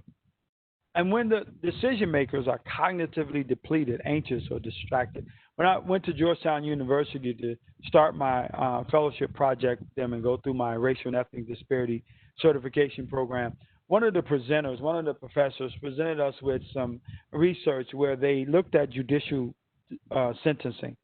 And they had a couple of variables they to consider. One is the time of day, right? So as the day drug on, the longer the day went, the more punitive the judge got. Another variable they looked at was whether or not the judge had something that they were anxious about, maybe something going on in their personal life, right? They were more punitive when they had distractions and personal issues going on. Another thing they looked at is whether or not they were anxious or cognitively depleted, or the lack of breaks and a full lunch. So if a judge wasn't able to take lunch and they didn't have adequate breaks, they had a large docket, they would tend to get more punitive towards as the day wore on than they were at the beginning of the day. What this simply says to me is when the decision maker is having a bad day, their biases are going to be in full force and affecting their decisions. That bad day is going to be experienced by every person or many of the people they have to make a decision about. And then when the tasks are complex and the decisions are difficult, our bias influences us. Pastor Palmer? Yes, ma'am. This may be a good time to just interject some information, yes. Circling back to the Child and Adolescent Needs and Strengths Assessment, the CANS.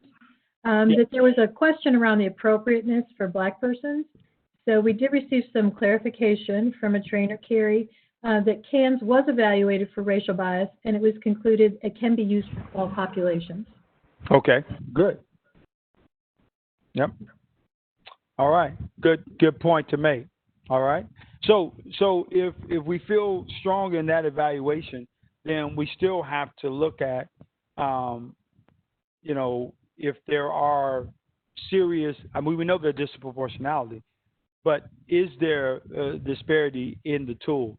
And so the tool itself may not necessarily reveal bias, but if there is discretion in the responses and how they are recorded on the tool, then perhaps the bias may be in the person actually conducting the assessment. So that would be where our next, I would most likely look at next if the tool itself has been validated and is been cleared of having bias into it. So good point to be made. These blind spots, these implicit reactions that we have to people often cause us to do a few things. One is to make opinions about their home environment, right? We do that sometimes in our work, is we make assumptions about people's home life, about because they live in certain communities, or maybe they come from a single parent home and we think a single parent home means a home without a father. And that's actually not the case in many cases, especially in the black community. Many fathers, even though they're not able to maintain a living relationship with the mother of their children, are very much engaged with their children's lives. And so oftentimes we make the opinion that if mom's raising the kids alone, that there's no father in the kid's life. And sometimes that opinion is not correct. We evaluate behavior oftentimes through that blind spot, right? And so sometimes somebody referred to the early childhood development data around early childhood centers and things like that, and how African American kids are disproportionately receive disciplinary actions in some of those settings. The learning expectations, and so we've seen this, especially in early childhood development, where the expectations of certain kids is not as high as it is for other kids, right? So the kid who comes from a certain demographic of folks in a certain community, we don't really expect as much. But a kid who comes from a dual parent home, an affluent home with affluent parents, we expect better. We expect better accomplishments out of those students. Tamir Rice was an example of this blind spot, right? The estimation of his age and his size, right? He was not 175 pounds at 12 years old, and he did not look like he was 18 years old, and yet that's how some initially described him. And so when the police arrived, they were expecting to see a man with a gun. Instead, they encountered a child with a toy gun, and he was shot and killed on the playground. The need for harsher discipline, right? And so we have seen where, and we've actually had some of our diversion workers call this to the attention of some of our county attorneys, where they've seen a Caucasian kid weeks earlier get one response, and then a black kid comes along with same charge, similar charge, and a similar situation, no prior record, and yet the prosecutor's pushing for a more punitive reaction. And they've actually called them on and say, hey, you do realize, maybe you don't realize this. 2 weeks ago, we had a white kid who had the same charges, and he had no priors, and you did this. And so maybe you're not aware that you're about to punish this kid far worse than you did that kid. And oftentimes the prosecutor responded with, no, I did not realize that. Let's get this kid the same diversion opportunity, right? And so sometimes we have to help people realize that they are being more punitive in certain scenarios than other scenarios. We've seen cases in the U.S. where black and white were involved in the same crime, just like you see here in this picture, co-defendants. And black kids got worse sentence than the white kids. And so very important that we recognize this particular piece. And so here's the good news. The good news is the bias habit can be broken. It starts with being aware of one's own bias. It starts with being concerned, acknowledging and being concerned about the consequences of bias, right? That data that we saw earlier, we need to be concerned about that. That's not a fair reflection of the professionals who work in your organization, right? And so we have to be concerned with that. We have to learn to replace bias responses with non-bias responses, and we'll talk about that a little bit further in detail here in a minute. And then we have to learn to counter our biases and not deny them, right? It's okay that we react and we have these implicit reactions to people, but we have to acknowledge them. We have to learn to counter them and not deny them.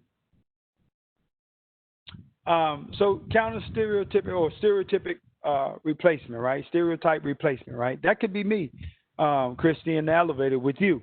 And there I am feeling uncomfortable, having that panic attack, wanting to get out of here. And you clutching your purse in the back, and I'm thinking, oh, she's about to accuse me of something. I had to think about that. I had to think about that reaction I had when trapped in an elevator with the white woman. And then I had to reflect upon that reaction. Why am I responding this way? Why do I feel so threatened just by being in the elevator with this individual? And then I have to alter that response, right? I have to be very intentional in settling myself down, engaging Christy in a conversation, and kind of realizing that there's no threat here, right? So think about how I think in these scenarios and respond very intentional in altering my responses. And then counter stereotypic imaging, right? Recognize the assumptions that we make based on appearance, right? Some kids we see and we automatically can look at them and go, this is a bad kid, right? Recognize that assumption, right? Maybe it's because he has dreads. Maybe it's because he has his hair in braids. Maybe it's because he's wearing baggy clothes. Maybe it's because he has a tattoo or two or body piercings, right? Recognize those assumptions and then convert that image into a non-stereotypic group. In other words, let's imagine these kids from this community that we typically think are bad kids. Let's imagine them with the same futures that we automatically see when we get a kid whose parent is a judge, his other parent is a doctor, and he's on his way to Harvard, and we don't want to mess up his future. Well, let's imagine this kid over here has a future too. Let's imagine that we don't want to mess up his future, right? Because sometimes they're charged with similar charges, right? They're similarly situated, but this kid has a whole lot of future that we need to protect. We don't need to let this mistake mess up his opportunity to get into an Ivy League college. This kid over here, we don't even expect to get out of high school. So we need to put him deeper into the system. No, let's reimagine this kid's future for him, right? Counter stereotypic imaging. And then perspective taking, increasing that psychological closeness to stigmatized groups, right? I love what the tennis shoes say, right? Take a walk in my shoes before you judge me. Understand the groups that you serve. Understand the communities and the people that you serve, right? And that requires very intentional contact and communication. That's difficult at times. And then individualization, right? Learn to evaluate members of a group based on their individual attributes, based on their personal attributes, not group attributes. Don't deal with individuals in the group context. Well, you know, he's from this community. He's got the tattoos of this gang. You know, he's typical. And so let's do what we always do to these people, right? No, treat him as an individual. Is he a good kid? Has he gotten caught up with the wrong crowd? Is his gang involvement a part of survival, right? Some folks don't understand that. Growing up in the inner city, you know, you either join the gang and be protected by the gang, or you refuse to join the gang and get victimized by the gang. And so how do we realize which is which, right? And so learn to evaluate individuals based on those individual attributes and not those group attributes. And then increase opportunity for positive contact, right? Seek those opportunities to have positive interactions with folks that are not a part of your group, right? And again, all of these reactions require a level of intentionality. They're difficult because I'm more comfortable with people who are similar, right? And so it's difficult to really start to challenge and push back on some of my reactions to people who are not like me, who come from a different community, who dress differently, who talk differently. And so the intentionality piece is important. And then avoid using demographics to define all the people in a given community. I don't know too many communities that don't have a good side and a bad side. And sometimes we hear about the things happening on that side of town in that housing development or complex, and we start to summarize everybody the same. We start to view and see everybody the same. And so we have clients in front of us from a particular community or a particular housing complex, and we're responding to those facts, right, where they live and where they come from. And so avoid using demographics to define all the people in a given community. And then think about what a self-reflection inquiry would look like, right? If Judge Calloway was on the call, I would ask her, what kind of processes she goes through. But I suggest to judges sometimes, I have conversations with judges here in Kentucky, sometimes on one-on-one, they'll call me up and say, hey, let's talk, right?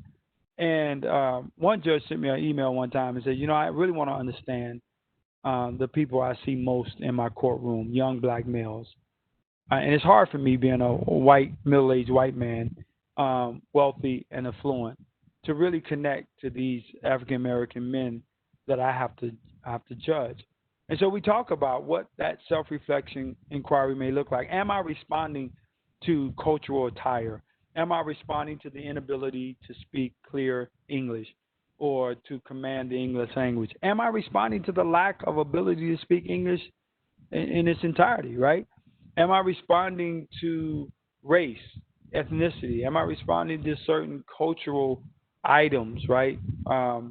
Some school districts have tried to outlaw, they have discipline policies against kids wearing dreadlocks, right? They don't realize the cultural implications of how some kids wear their hair. And so we have to have that self-reflection inquiry, memorize it, know how to walk yourself through an internal conversation about, am I responding to this person based on biases within myself, whether it's her race, the way she talks, the head wrap, the cultural garb. After 9/11, every time we saw a Muslim, we panicked, right? There were all kinds of mistreatment of Muslim people across this country in the immediate aftermath of 9/11, right? And we were having these biased reactions to folks. Any comments in the comment room, in the chat room?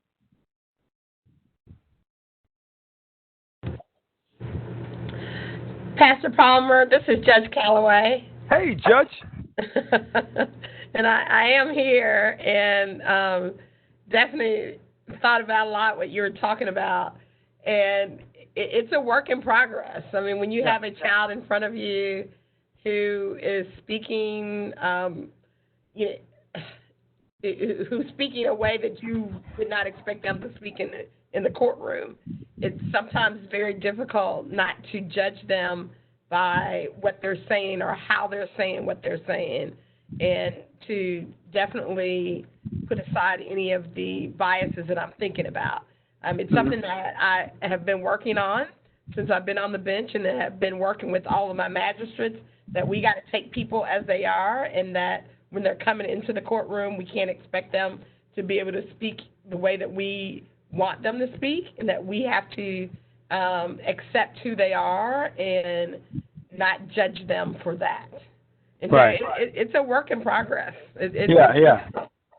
So, Judge, it sounds like you've already started to build within your own psyche this de-biasing checklist. Like, am I really responding to the way this individual is talking with all the hand gestures and all the slang? Am I about to react to this and slam this kid? Or am I listening to the content of what he's trying to say and not the method in which he's saying it? So you're right, Judge. You have to really work through some things to not respond and react to some of that behaviors. Absolutely. And it's a full courtroom effort, because, a lot of times our court officers will stand up when they hear someone who they think might be speaking disrespectfully. And right. That triggers a whole nother level. And so, we got to talk to them about, it's important to de-escalate. It's important to sometimes just let people vent and let them talk. If they, if they need to cuss me out, let them cuss me out. that doesn't change what the ruling should be, nor it should change how we're responding to them. So it's a court-wide effort that we constantly try to make sure that we're doing better. Yeah, and I think, Judge, to that end, I think we have to realize that, there are a whole bunch of other things at play when it comes to minorities in the courtroom, just dealing with authority and the institutions. And a lot of times we're looking at what's happening right now, but you don't know how many times this family has felt victimized by the system. And it doesn't matter that you're black, you're still the system. And so my anger and my response right now is against the system, and it just happens to be that you're the representative of the system. And oftentimes the system is not ready to really look at, over time, what has been done to this community and the people who come before the court. And sometimes they bring that frustration into that courtroom. And so, Judge, kudos to you for having that frame of mind that says, what, I've got to get to the best possible outcome for every person that comes into the courtroom, regardless of how they communicate, the lack of communication skills, the way they're dressed, the way they behave. And you really have to work through a process within your own mind to get to that place where you're looking at this person and trying to create the same equitable outcomes you just seen happen with a family who basically came for the same reasons, but they were very respectful. They had a paid attorney. Everything was neat in a nice, neat package. It wasn't all this extra stuff you had to deal with. So, yes, I appreciate that comment. Let's talk about microaggressions. They come in three forms. I'm going to focus on micro insults, but microaggressions come in the form of micro invalidations, and that's where we seek to invalidate someone's experiences based on race and ethnicity.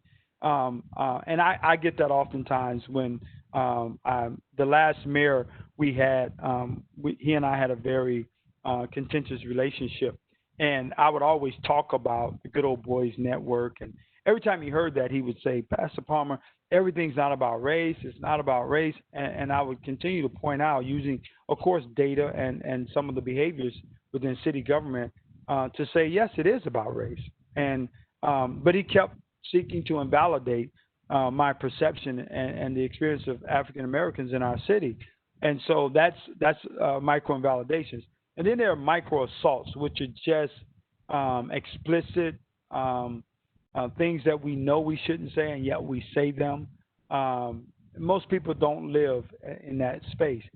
Micro insults, however, are verbal, nonverbal, environmental communications that convey rudeness and insensitivity. And oftentimes, they're not intentional, right? They demean a person's racial heritage or identity. And again, not intentionally at times, right? You see a woman who's Muslim and she's dressed in her traditional attire, and you make negative comments about how hot she must feel and how uncomfortable that looks. And if I was you, I wouldn't wear that in this kind of weather and things like that. That's very insensitive to her culture and to her traditions, right? Asking someone questions about their ability to hold specific qualifications or a specific position, right? Like, I want to see the man in charge, and the person in charge happens to be a woman, and you keep denying the fact that she could actually be the person in charge, right? Here's some examples of microaggressions. What are you? I've been asked that before. A lady walked up to me at the break in one of my trainings, and she said, "What are you?" And you speak English very well, or you're very articulate. What do your people think about that? You're really pretty for someone so dark. Your name is too hard to pronounce, so I'll just call you Mary. Why do you sound so white? You don't act like a normal black person. I've had that one before as well. You're not like other Muslim people. Where are you from? Where are you really from? No, where are you really, really from? Right? These are examples of microaggressions. Anybody got any other examples where you've seen or heard microaggressions in the workplace?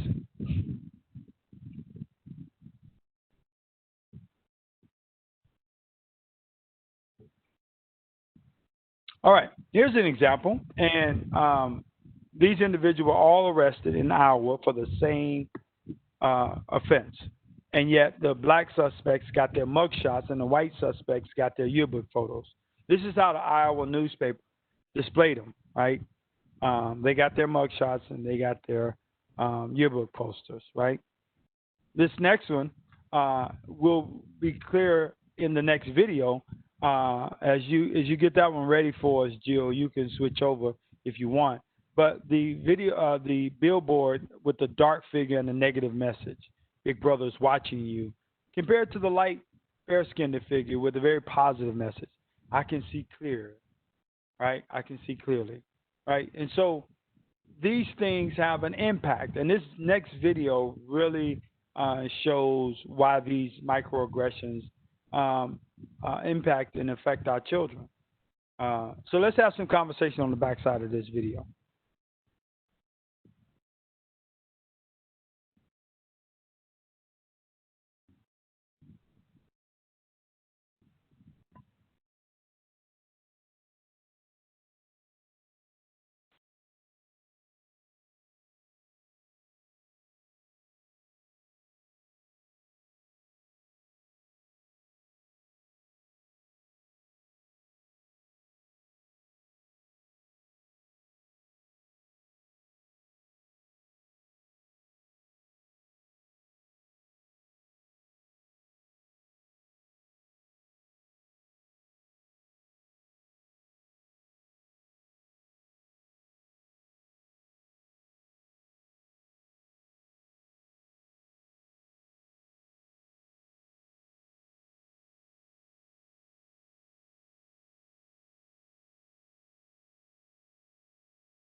"15 out of the 21 children preferred the white doll." This video is long. It goes for about 14 minutes. But what they do is they do different segments of kids: black kids, white kids, Hispanic kids, Asian kids. They talk with different groups of kids. And what we find is that all the groups respond in similar ways. They all prefer the white doll over the black doll, right? And so I apologize, Gayla, Michelle, and others that said this video was difficult to watch. The first time I watched it, I cried as well, especially when they did the self-identification piece and asked kids to which doll looked like you. And you saw in the second segment where the girl attempted to push the white doll forward a couple of times. This says a lot about society and how those associations with dark-skinned people with black or dark colors in negative connotations impact the psyche of our children. And so when I was in Western Kentucky, one of our senators, his wife, Senator Whitney Westerfield, down there in Christian County, right next to Clarksville, Tennessee. His wife was in one of my trainings, and she said that after the training, she said, "Pastor Mom, I had an incident in school the other day, and I really would like some advice as to how to deal with this. Senator Westfield is a white Republican, and he has a Caucasian wife. They have two African American children that they're raising. One they adopted, and one through vitro. And every daughter was in kindergarten, and every day that at the end of the day, the teacher would give the kids a picture, and they would say, "You can paint this picture in your favorite color today. Whatever your favorite color is today, you can paint the picture." So they may get a picture of an elephant, and it didn't matter. If your favorite color was pink, it'd be a pink elephant. If your favorite color was yellow, it'd be a yellow elephant. This particular day, they gave her daughter a picture, and she painted it in her favorite color. Her favorite color that day was black. When she gave it to her teacher gave it back to her and said, "Here's another picture. Go pick a prettier color." And Senator Whitney Westerfield's wife said, I don't know how to deal with this particular teacher. I don't know what to say. And we had a conversation about how she should respond and react. But the reality was what did that say to that kid? Pick a prettier color. Because whatever the picture was, it didn't matter. Black was not a pretty color. Dr. Cherie Dawson Edwards, a professor at the University of Louisville, a good friend of mine, she's a black woman, and she takes her children on these very intentional African-American heritage trips across the country. In 2018, she went to Washington, D.C., and they visited the Smithsonian Museum of African-American History and Culture. These are the original dolls from the 1950s doll test. And here's what she writes. I'm still processing this, but the most disturbing thing at the museum today is me asking my daughter which doll she liked best. It's 2018. She chose the white one. I mean, both of them aren't the cutest, but still. And she had her baby with her, who almost looks dead like the black baby. Baby goes everywhere. She's her favorite. So why did she choose the white one or the other one? Why did she choose the other one? I'm sorry, I forgot to ask. Are there any comments about the video? Anybody had anything they wanted to add about the video as they watched that video?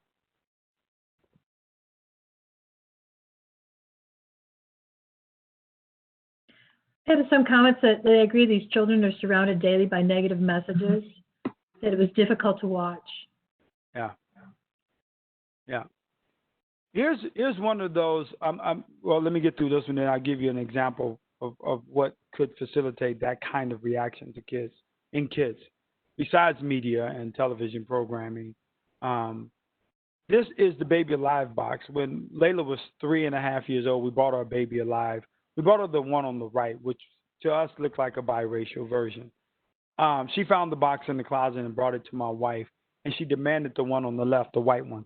And when my wife asked her, because Layla had been bragging about her doll and how precious her doll was and how pretty her doll was, until she found the box. And when my wife asked her why did she want the white one, the other one, Layla said because it's the prettiest. So she came to a conclusion that the white one was the prettiest, the one to be most desired. And so at 3.5, she was already processing skin tone, and in her mind, the white one was the one to have. And so this leads to microaggressions in everyday society. So my wife called me one day, and she said, "Baby," she says, "all the dolls in Walmart, all the black dolls in Walmart have been marked down and placed in clearance." So I left the office and went to Walmart to figure out why, what was going on. And sure enough, all the dolls, all the black dolls, had been marked down and placed on clearance. Now, I want you to understand this. Clearance was not in the toy section. It was over in the lawn and garden, between the mulch and the fertilizer, on a non-tiled floor. It's kind of gritty. And all the dolls that had come in the black version were marked down and moved to the lawn and garden. And this was immediately a few days after Halloween. And I thought that was interesting because we're entering the Christmas shopping season, and yet all of these black baby dolls have been marked down. My particular city is about 20% or better African American. And so I did my research. I looked on Walmart.com that particular day, and they were not marked down. I went to the Walmart in Franklin County, which is near our state capital, predominantly white community. They were not marked down. I had my sister-in-law to check in Chicago, a couple of Walmarts, to see if Black Lovabella was marked down, and they were not marked down. It was a local decision. Why, I don't know. And not only was it a local decision to mark these dolls down, but to move them to the lawn and garden, forcing those of us who would prefer to buy a black doll to now go to a marginalized doll community, a doll community that does not reflect the toy aisle and the toy community. And now here we are over in dimly lit lawn and garden on a gritty floor, looking through black dolls who have been shoved between the mulch and the fertilizer. So that day, White Lovabella, was in the toy aisle with all of his bright lights and accessories and bright colors, where all the kids go to have fun and be happy, for $97.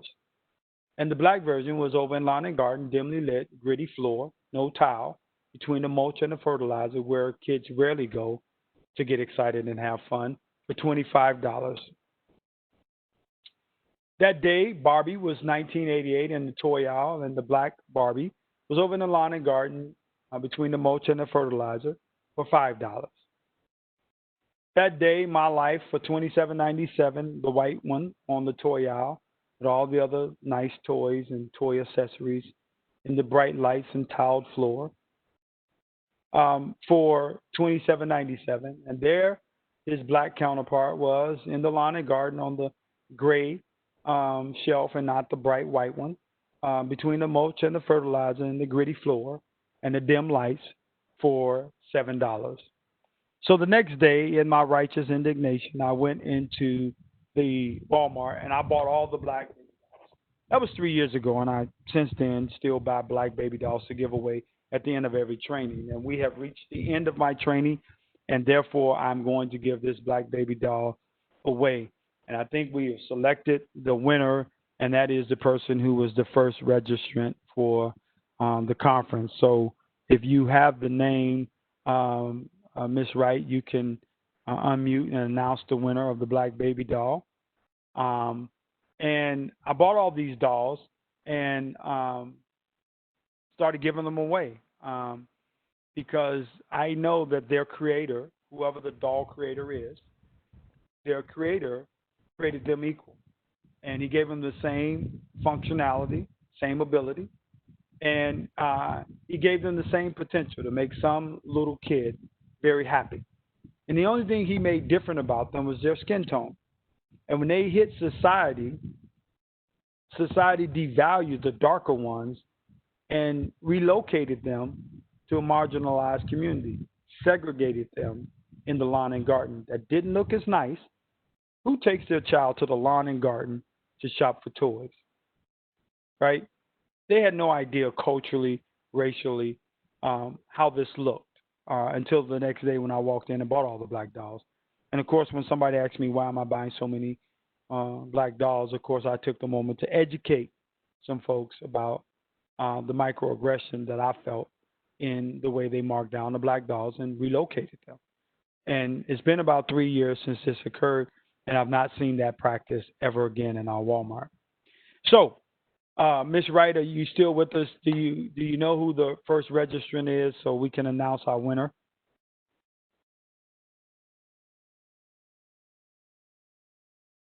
Yes, the first registrant is Kate Trudell. Kate Trudell. Trudell. Trudell. No, the D. Trudell. Okay, Trudell. Yes. Kate, are you still with us? She probably can't unmute. But if you'll send Gwendolyn Wright your information, she'll get your mailing address back to me, and I'll make sure that you get your black baby doll. I only ask that you give her a nice home and a nice child to play with and a nice name. Thank you guys for being a part of this experience. I hope that the training has been impactful. I hope that you walk away with some challenges within yourself. And I hope that you bring some of those same challenges to the organizations and systems in which you work, and hopefully we can make things better for all kids and families. Thank you all. I'll turn it back over to Christy. Yes. Thank you, Pastor Palmer, for that phenomenal presentation. It truly was impactful. On behalf of all the regional coordinators, we'd like to thank you for joining us today and engaging in this timely and enlightening presentation. If you did not get an answer to your specific question or comment, please let us know, and we will do our best to get those questions to Pastor Palmer for answers. All recordings will be available on our TCCY website, tn.gov/TCCY, under the Publications tab. Click on Webinars. As a reminder, if you're calling in, if you're just calling in, not with the computer and the phone, but just call in, and you need a CEU certificate or a certificate of participation, please email Gwendolyn Wright, GWENDOLYN your name and request for either a CEU or participation certificate.